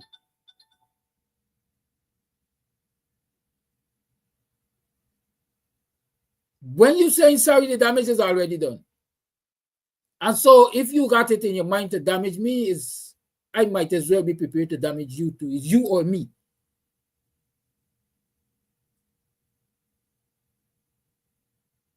And so when Jack was projecting that he has in his mind to do harm to the people of this country, the people of this country must also project to Jack Dio that they could return the favor. Some of us just have to be prepared to be martyrs if it's martyrdom we're destined for. Don't be intimidated by smart city cameras, etc. Life goes on.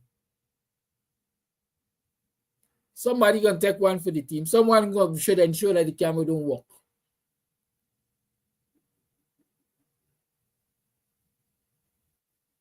Someone should be a sacrificial lamb so that the camera don't work. And the others could do what is necessary to bring senses into the heads of these frigging criminals.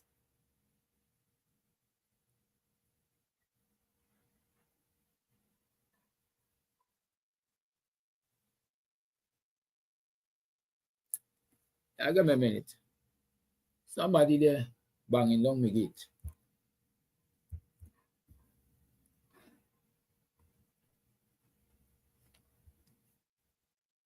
White Guyanese must continue to sit back and allow injustices simply because a set of criminals decide that they don't want to give up power. They don't want to give up government. They don't want Guyanese people to have breathing space. Why? I'll come into here just now.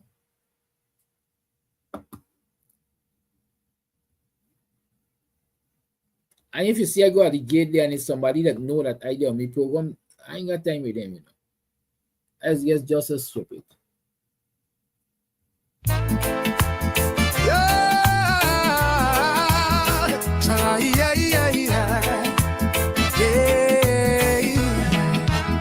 Too long them PPP fatten up while we beg. Milk and honey gone, but we still drink dregs. Them build big house while school roof fall, and poor man crying when rain start fall. Them take oil, gold and timber too, but the children hungry tell me what to do. From Burbank straight to let them side, it's only lies them they're trying to hide. It's been too long, too long. The PPP must go. We've been silent while them do wrong. Too long, too long. Them thieving with a suit and a song. Too long, too long. We paid the price, they played the done. Guyana rise, we must be strong. This can't go on. Nah, this can't go on.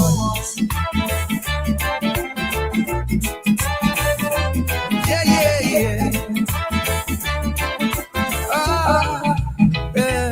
Contract sign in the middle of the night. No tender, no board, just bribe and spite. Them cousin, them friend, them pot the deal. While pensioners can't afford one meal. The court slow the press, and critics end up on the bus.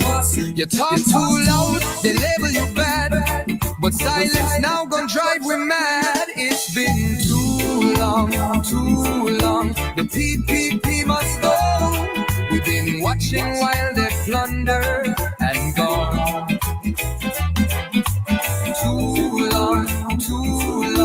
It's only rich men they cheering on. Too long, too long. We dream dead while they live strong. Guyana rising with freedom song. This can't go wrong. Nah, this can't go on. Yeah. Who owned the trucks? Who get the land? Who signed the checks with blood on hand? Oil money flow, but not to we. Where the hospital, where the subsidy? It's been too long, too long. The PPP must go. We suffering wrong. Stand tall. Time for change comes strong. Too long, too long. The PPP must go. The nation mourning song. One people, one nation, one destiny. Arise up and move along. This can't go on. Nah. Justice, justice, justice now. We tired of bowing down. Freedom, freedom, freedom now. Time to reclaim we crown.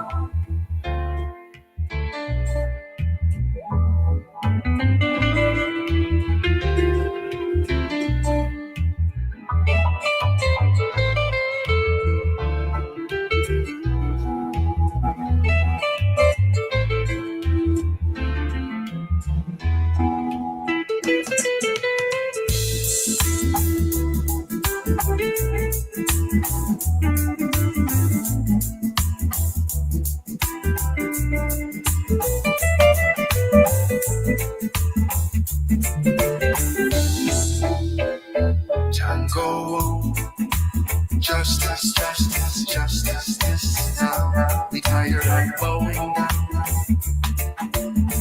You can get meat anywhere, but for the best cuts of chicken, beef, pork, mutton, and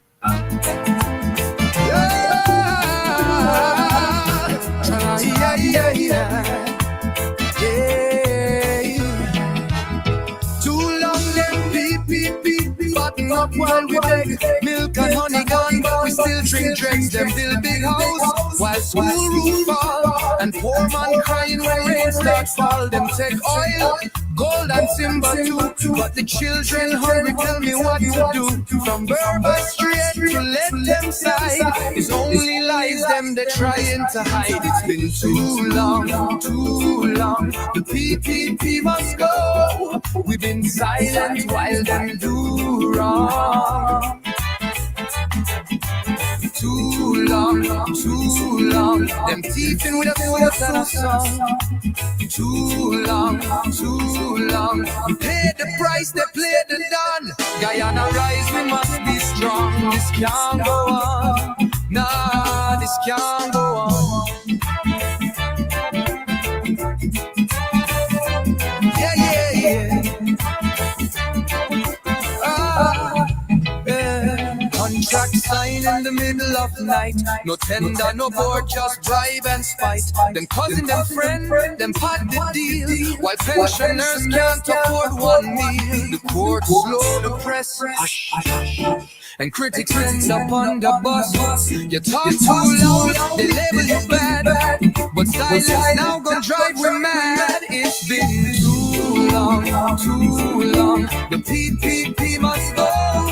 We've been watching while they plunder and gone. Too long, too long. It's only rich men they cheering on. Too long, too long. We dream dead while they live strong. Guyana rising with freedom song. This can't go wrong.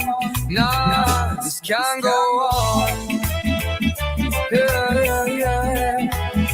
Who owned the trucks? Who get the land? Who signed the checks with blood on hand? Oil money flow, but not to we. Where the hospital, where the subsidy? It's been too long, too long. The PPP must go. We suffering wrong. Stand tall. Time for change comes strong. Too long, too long. The PPP must go. The nation morning sun. One people, one nation, one destiny. Arise up and move along. This can't go on. Nah. Justice, justice, justice now. We tired of bowing down. Freedom, freedom, freedom now. Time to reclaim we crown.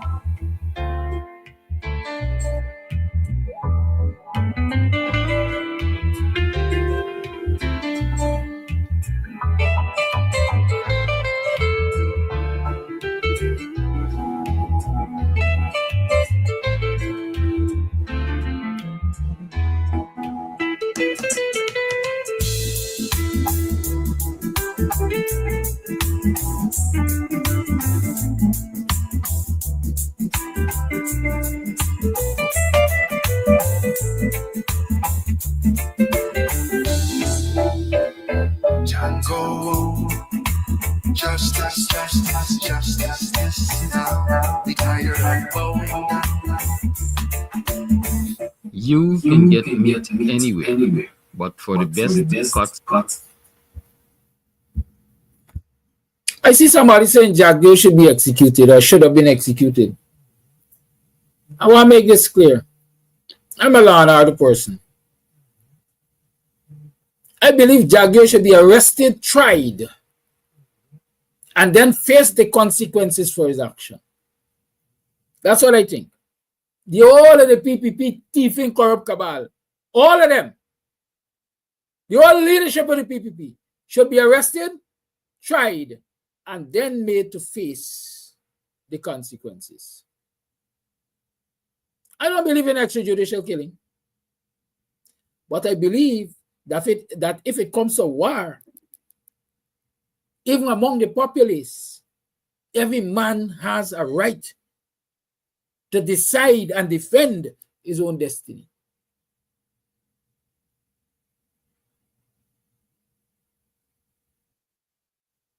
So if they want to pit the joint services against the citizens of this country who want to stand up for their democracy, and it comes down to bloodshed, everybody got a right to defend themselves. Everybody got a right to defend themselves. I don't know any human being who will lay down and throw their hand up and say, take my life out my body. Because you want the election more than me, take my life out my body.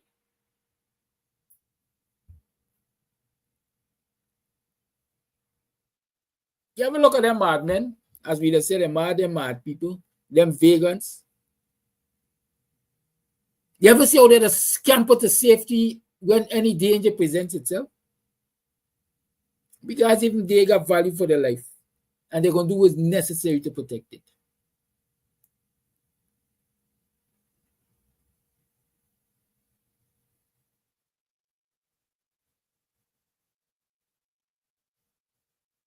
The lines are open. 6225933 is the number to call. The lines are open. Let's say more.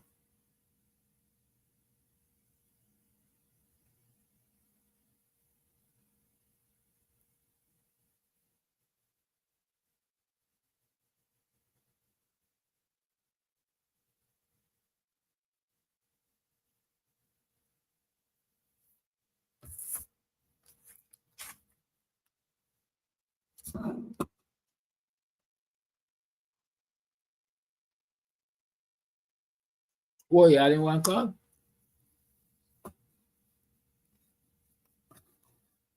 It's a flash garden. You done? Is that you say, Ali? Call you on, good morning. Yeah, good morning, Kadaki, and good morning to everybody.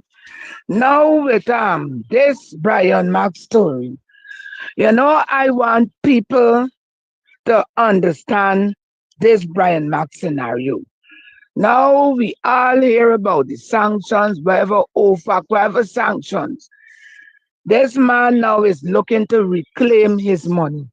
He know that he can't get this money. He can't do certain things. So he's going to look for a scapegoat to do his biddings. And anybody, and a lot of those people going in there will be arms bearer and money collectors also. So that what happened to Brian Max is good. The person who wanting to be executed, no, you don't want execution like what you rightly say. If somebody are like them with the ill-gotten gains, everybody gotta die. And you know that you get a good sick. Now where you could lick down somebody, collect the heart or collect the kidney. A sick that don't matter what you do, you're progressing to death. And when you watch, you see that all the money where you got, you pay good doctors and so, and you can't get help. You will then understand that the greed and what you do to accumulate that wealth means nothing, because you know what?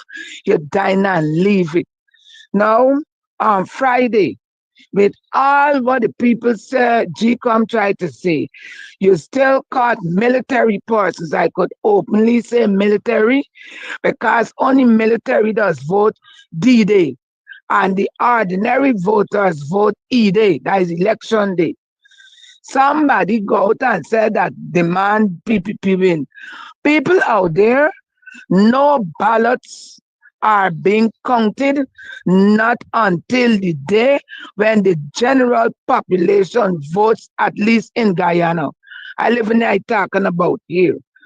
Now we remember where Frog Nose, Winseed, they signed this thing at thing for election improprieties. And seeing that military people were caught, he said there would be a fine along with jail time. And I think that today we should have heard of the ranks who did go against the rules of GCOM to take pictures of the ballot and put it out there. At least we should have been hearing. And I hope that mainstream could pick it up, because it's what Anil said, the Attorney General. And let us act to have these people who have started and make them an example, so that others, when they hear what happened to the police or the soldier who took a picture of the ballot that is supposed to be a thing between you and who you cast the ballot for, should be brought to full justice. Pay the fine and put them in jail, and make certain that they can never ever vote in Guyana, because they have committed a fraud against the voting laws of Guyana. Bye-bye.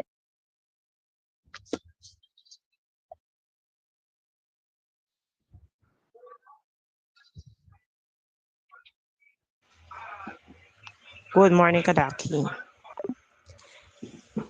Just let people know who is that person that have the ID card, or that person that linking the thing that could destroy this election from APNU. Don't win it. APNU have this election. This election is APNU.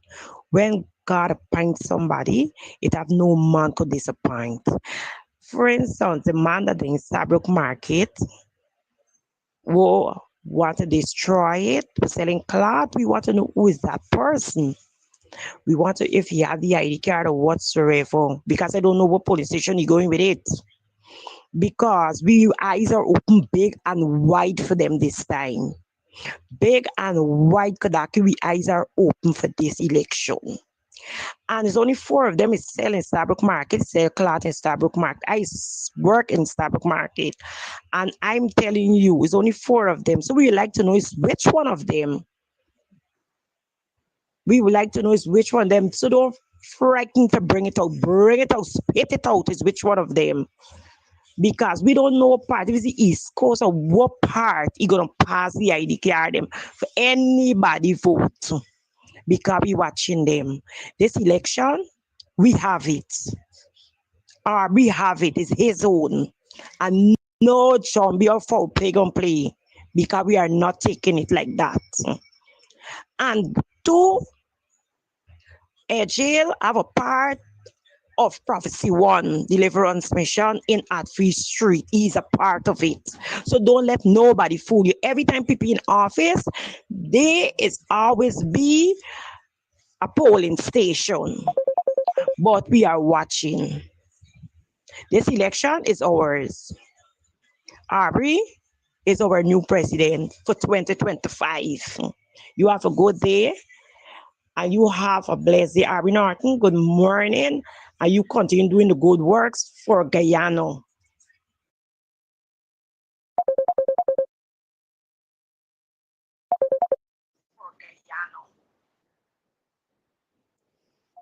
Hello? Yes, good morning to you and all my black brothers and sisters in Guyana. Thank God for Monday. It is close. It is victory.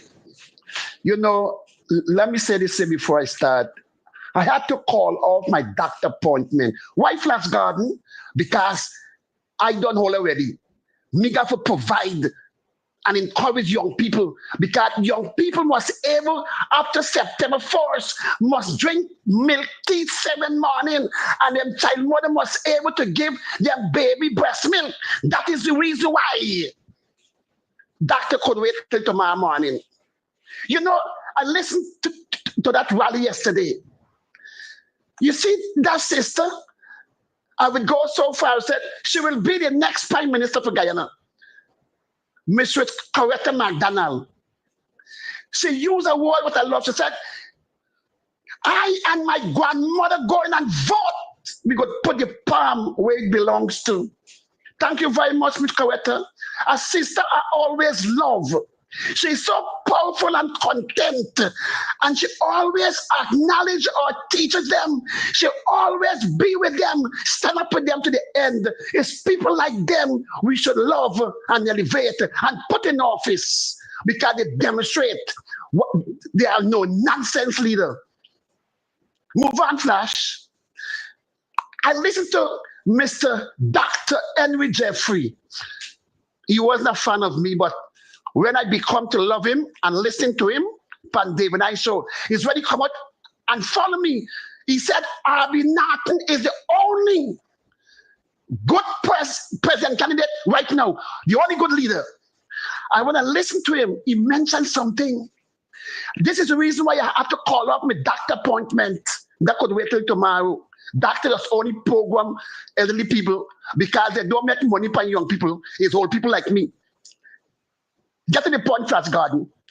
He mentioned something, touched my heart. He said, when you're a little boy growing up, they used to bring gifts and gift to people, black people, for vote for them. But he said, his mother said, I will take that gift because I'm not no black fool. I know if I put my vote. What was the gift, he said? So a machine. When my brother Abinati, my leader, came out and said, when them come and give her your money, take it. Because it's your money, and if you're not taking it, they will thief it.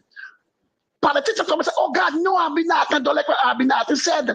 Abinati encourage black man for prosecute, but they don't know.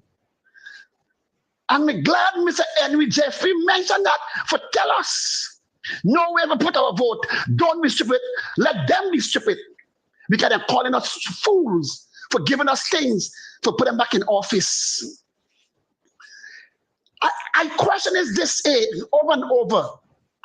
Why is the reason the leader for AFC, Nigel Hughes, allow Ramdatan to go and sign for peace?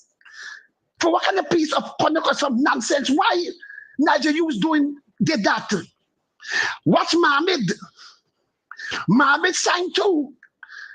Black people in AFC and Mohammed, are you give up? Are you right for fight for victory and fight for fair election? The Kolima them fight 92. They fight 2020. Why we cannot fight?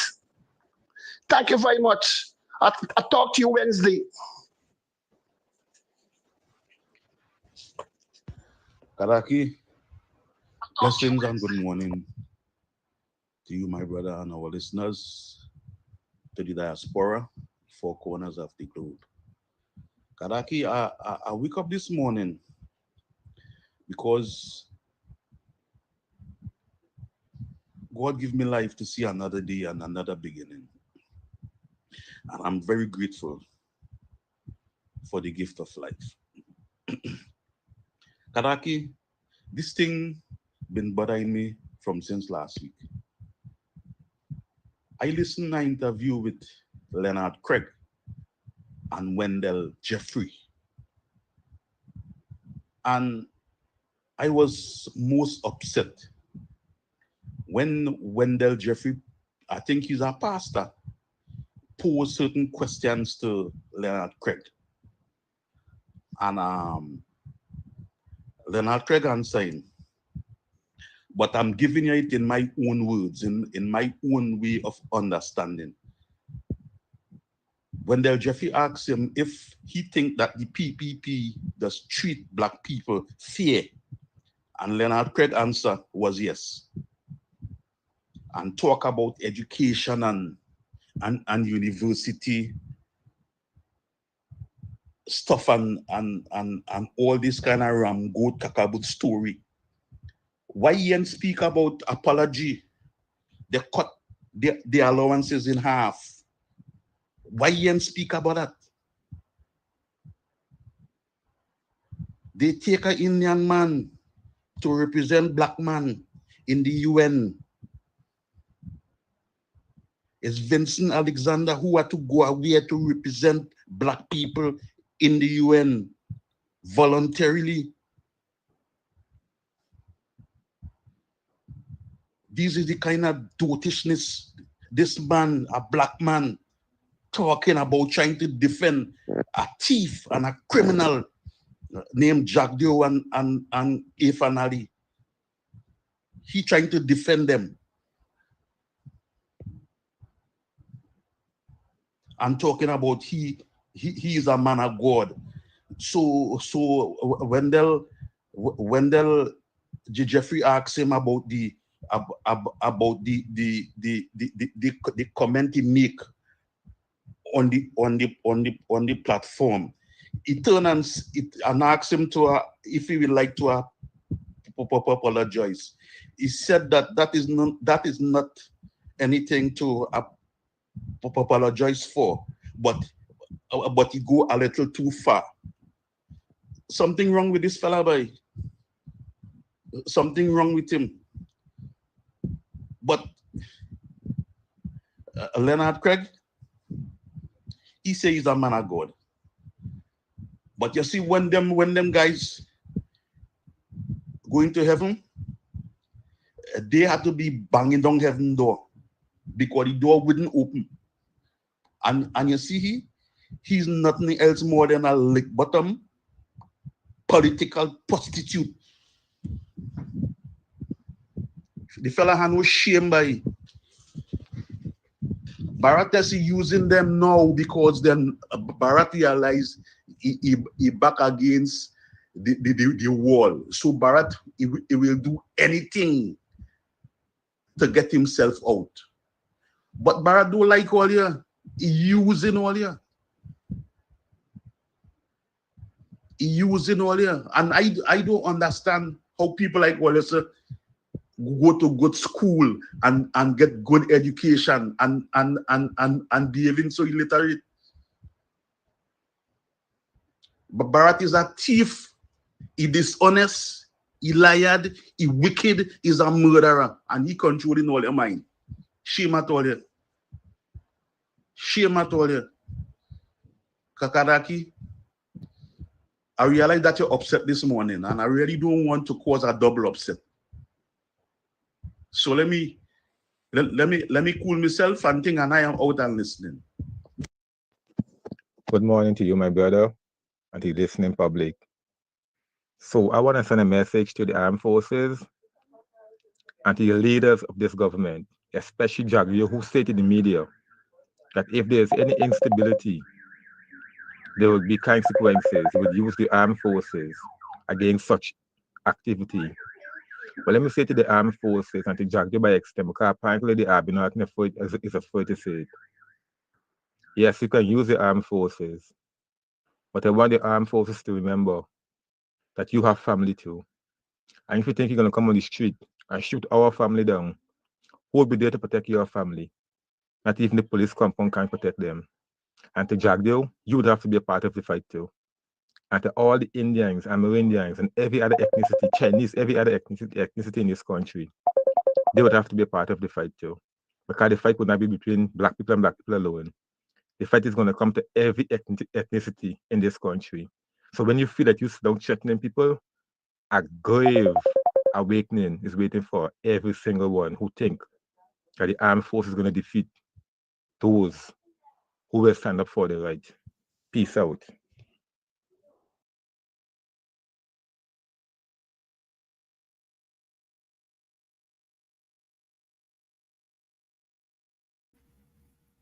The lines are open. You can make your calls. There's a saying, when rabbit, the other rabbit hole, you left you on open.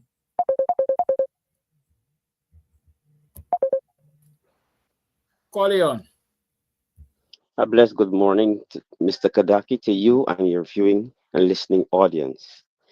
My contribution is that I've heard this morning about someone is saying or made mention of on aliving Jack Dio.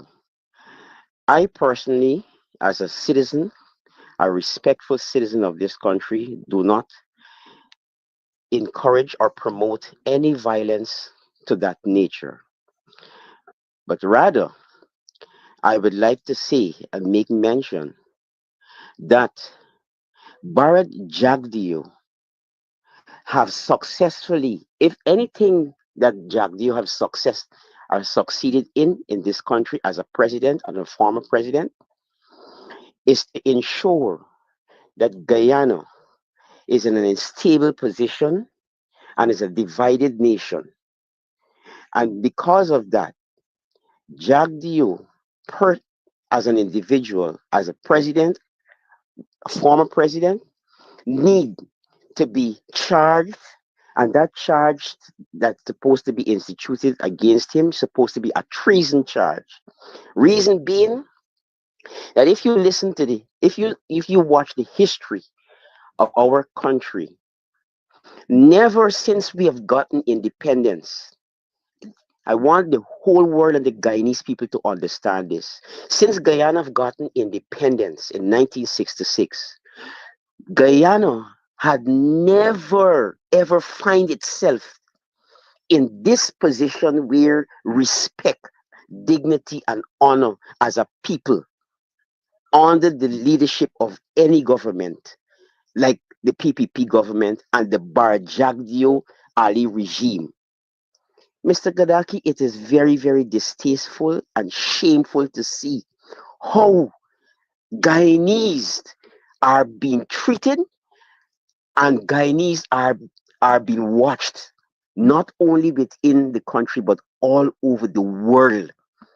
It is very, very shameful to see we as a people, a land of many waters, a land of many resources, a land of many culture and diversities. We have find ourselves in a embarrassing and a disrespectful position. And this is being attributed to Barjagdio. He have single-handedly destroyed the image and the respect for this country. Look, I don't have to say this. We all saw this. We all know this.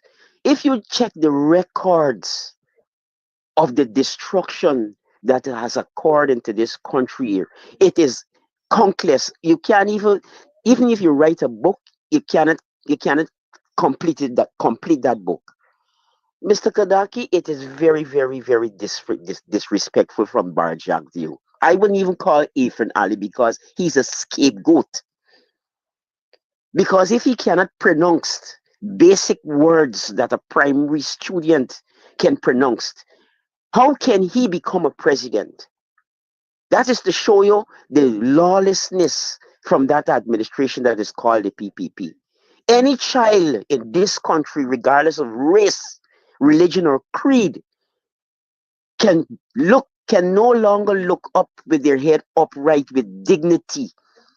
To have a leader, a president of a country cannot represent not only the country but its people on an international forum or any forum that cannot pronounce basic words that were being taught since in primary school. And that is to show how we as a country, we as a people and a country has find itself in an embarrassing state. Look at the many things that the PPP have done in this country, in the society. As I said previously before, never in the history since we got independence, Guyana have ever find itself in this embarrassing state.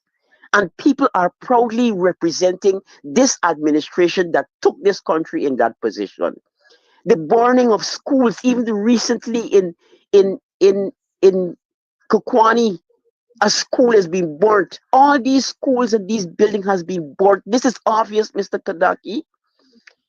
This is not normal. We had presidents like Burnham, the first Prime Minister Arthur Chung. We had Cherry Jagon. We had many other presidents. I'm so upset that I can't even remember the basic presidents that previous. It is really distasteful, and we as people want to say that this government is a government for people. How can we be respected? How can we be honored as a people and as a nation to see a government is taking its people and this country down that road of disrespect and degradation? Mr. Gadaki, this is not September the 1st. I think Guyanese should put their differences aside, regardless of race, religion, or creed, and decide to exercise their franchise, exercise their right to vote for a government who has respect, not for themselves, but for the people and for a nation to be having, to look up at. No, this is a whole gimmickry. The teachers were on the streets for days asking for an increase. Mr. Kadaki, I'm going to show you how disrespectful this government is. Teachers were fighting, civil servants were fighting for increase for months, for years, and none wasn't given to them. And a day like today, this government is coming out to tell people they're going to give you an increase just because elections is near. Look, they called my phone yesterday, something that they never did in the 5 years that they were in office, to find out how am I doing, where am I going, what the PPP is doing for you, and what they can do for me additionally on that phone call. They even called my wife. Twice they called her to ask her the said question. Now, if you have interest and love at heart for the people in this country here, why can that exercise was not brought forward, was not done in the early stages of their government?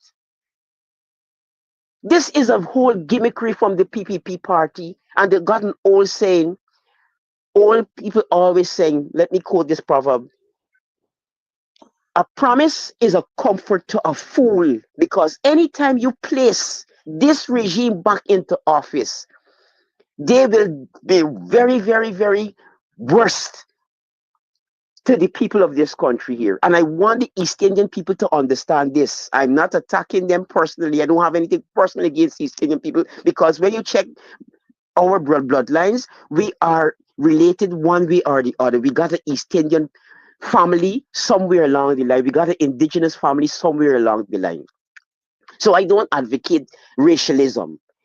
And black people are not racial by design, or are being created racially. But I'm saying this, Mr. Kadaki. We, the East Indian people, need to talk and tell the youths, especially the older ones, need to tell the younger generation the truth. That's the only way we all can come out of this madness, so that we can get along. Mr. Kadaki, I know I have said a lot. A lot of people are waiting. Thanks you for having me, and God bless you and your family. One love. Morning, Brother Kidaki. Good morning, viewers. Good morning, all my taking guys. This message is to the small parties that are trying to cry crocodile tears at this point in time.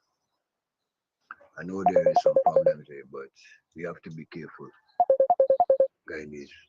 Especially our African brothers and sisters, we have to be careful because these small parties. I want you to remember that this government have a lot of money. This installed government have a lot of money spending around this place. These people need to go back in power by any means. You understand me? So if they got to pay these small parties them millions of dollars to destroy the opposition, so be it, bro. Let us wake up, Guyanese. Let us wake up, my African brothers and sisters and my Hindu brothers and sisters. Guyana gone. Guyana far gone. Far gone. When I say far gone, Guyana far gone. And if we don't wake up now, we'll never get back the Guyana that we were hoping for. With all this wealth that we have in this country. Understand me? These small parties are not to be trusted. Are not to be trusted, Guyanese, these small parties. Understand me? As I say, these people have a lot of money so often around this place. So we don't know if they pay these small parties them a large sum of money to destroy the opposition just to retain back power. Come on, my brothers and sisters, my Guyanese people, and we gotta watch Mohammed. We gotta watch this guy. Come on, black people. Mohammed come from the PPP.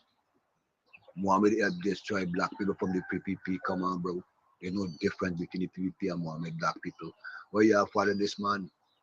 This man is a fake. This man was sanctioned by the US government. Come on, bro.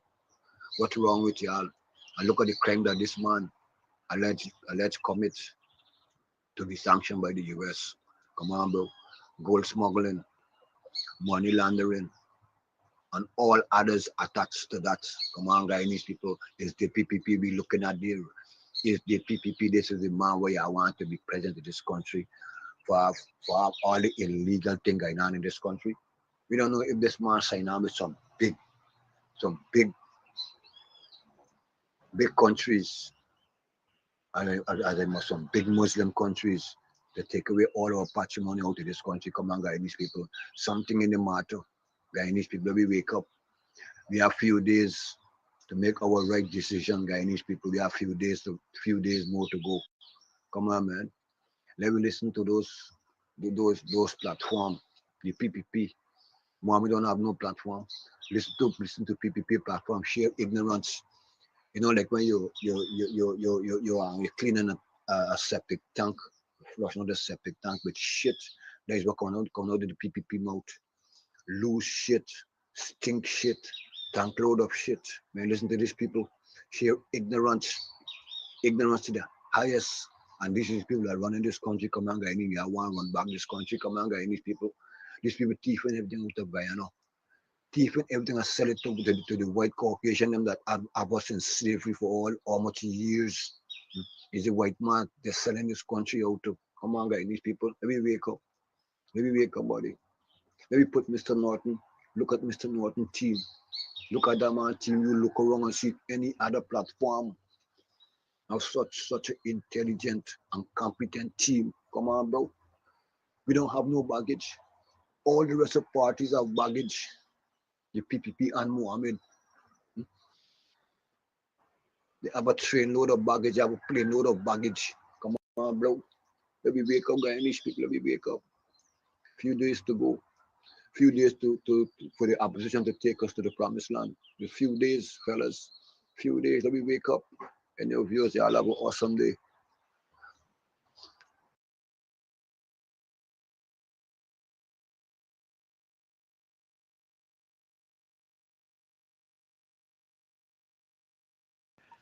Good morning, Kodaki. I think that Barajagyo must be allowed to live until he would envy the dead he must so want to die because of the misery and the hell that we would have him living on this earth. He must make.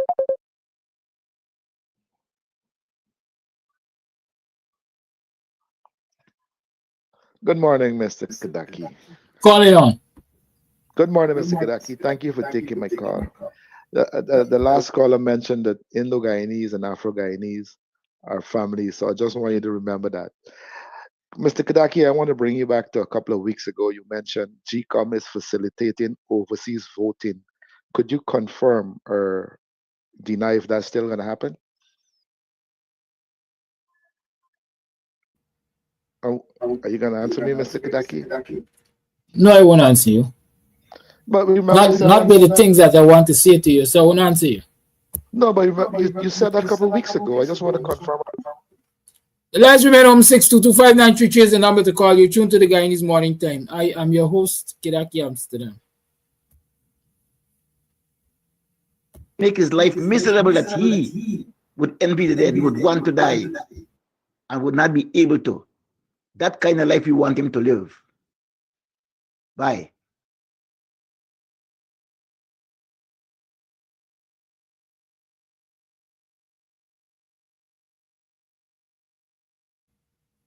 Everybody deserves to live.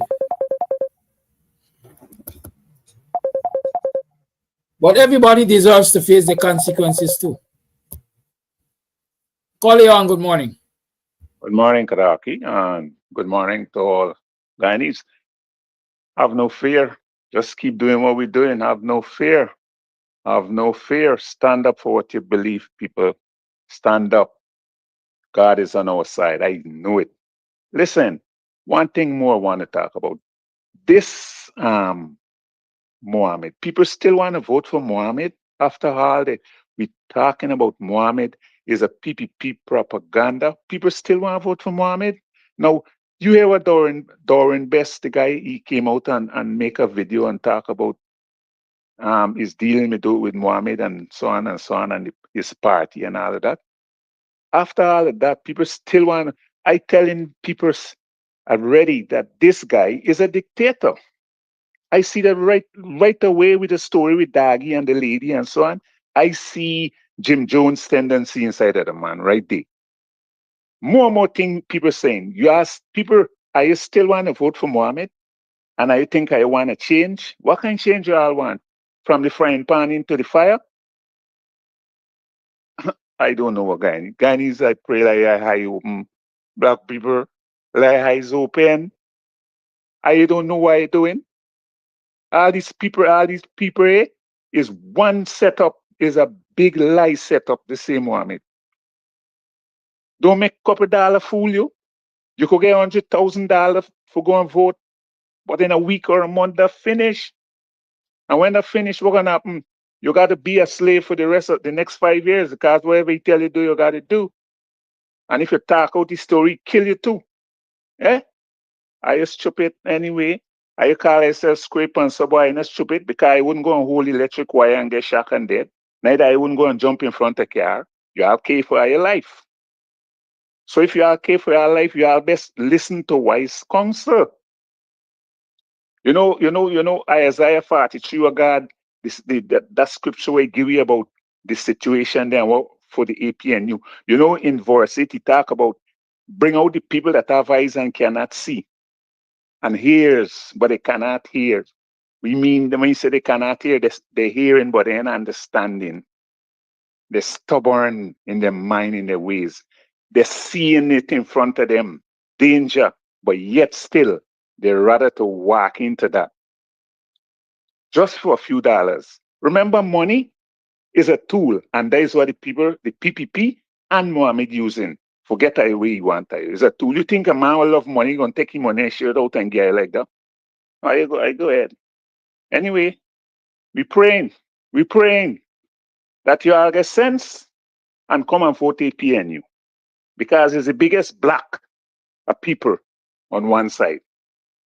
And all them other small affiliated parties were going to be affiliated to APNU. Everybody, you all best come and vote APNU and let me do this thing right. All right? Or if we don't got to go out in the streets. I don't mind if we got to go in the streets. Whatever we got to do, we got to do. All right? Anyway, have a good morning. Thank you. Bye.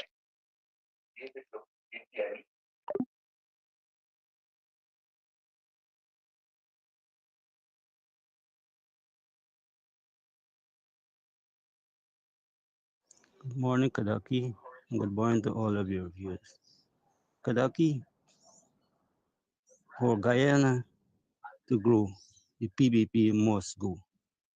The PBP has a terrible track record from Jagan right down to this one right now. Jagan anytime he can strike, refuse to pay people money. The public servant refuse to give him increase of pay. And he also bring in sending people them to Cuba to train for operate machine gun to kill all black people. Thank God they started, and even remember some Chatman lunch, and a lot of people in my country were killed by this wicked PvP. You know, we gotta remember these things. But thank God, the white people, the Queen's own buff, the white soldier come and rescue us. So maybe black people would have done out in this country. Come out the Jag day, we started again. Started to kill out people again. Each time he kill a set of black youths, hundreds of youths get killed. Okay? Again, you come on to in finally, he started to kill to I said into the Quindan Bacchus, Adriana Young, and they destroy a set of people lives in Moko. A lot of those that destroy, bury people thing. They really don't like black people. They have a terrible track record. And I think people shouldn't vote for them people to see, because they don't get no love for him their own. Born them, they look after race. Born them, build school all over the place. Build school all over.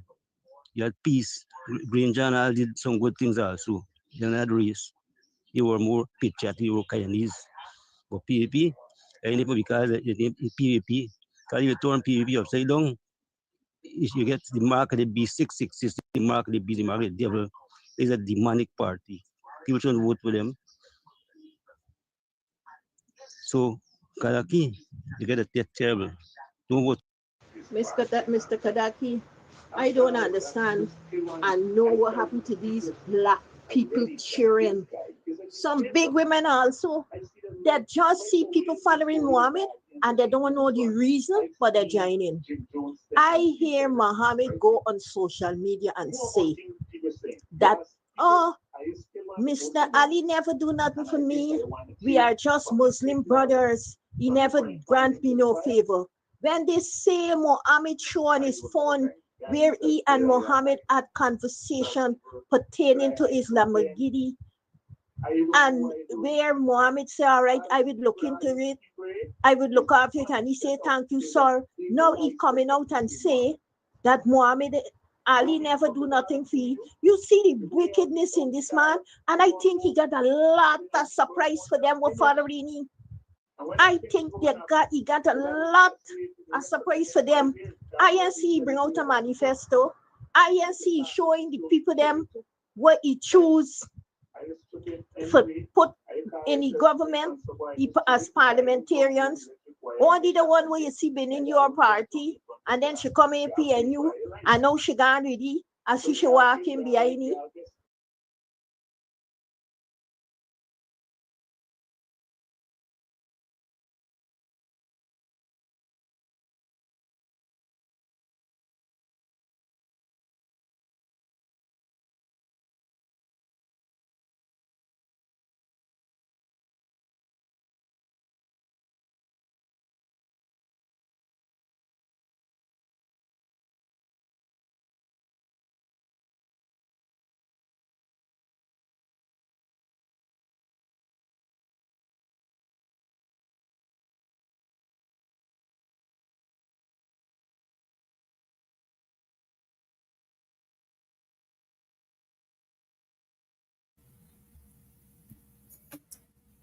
It's 24 minutes past the 9 o'clock hour. The lines are closed.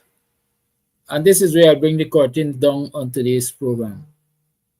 Just remember, Don't only vote.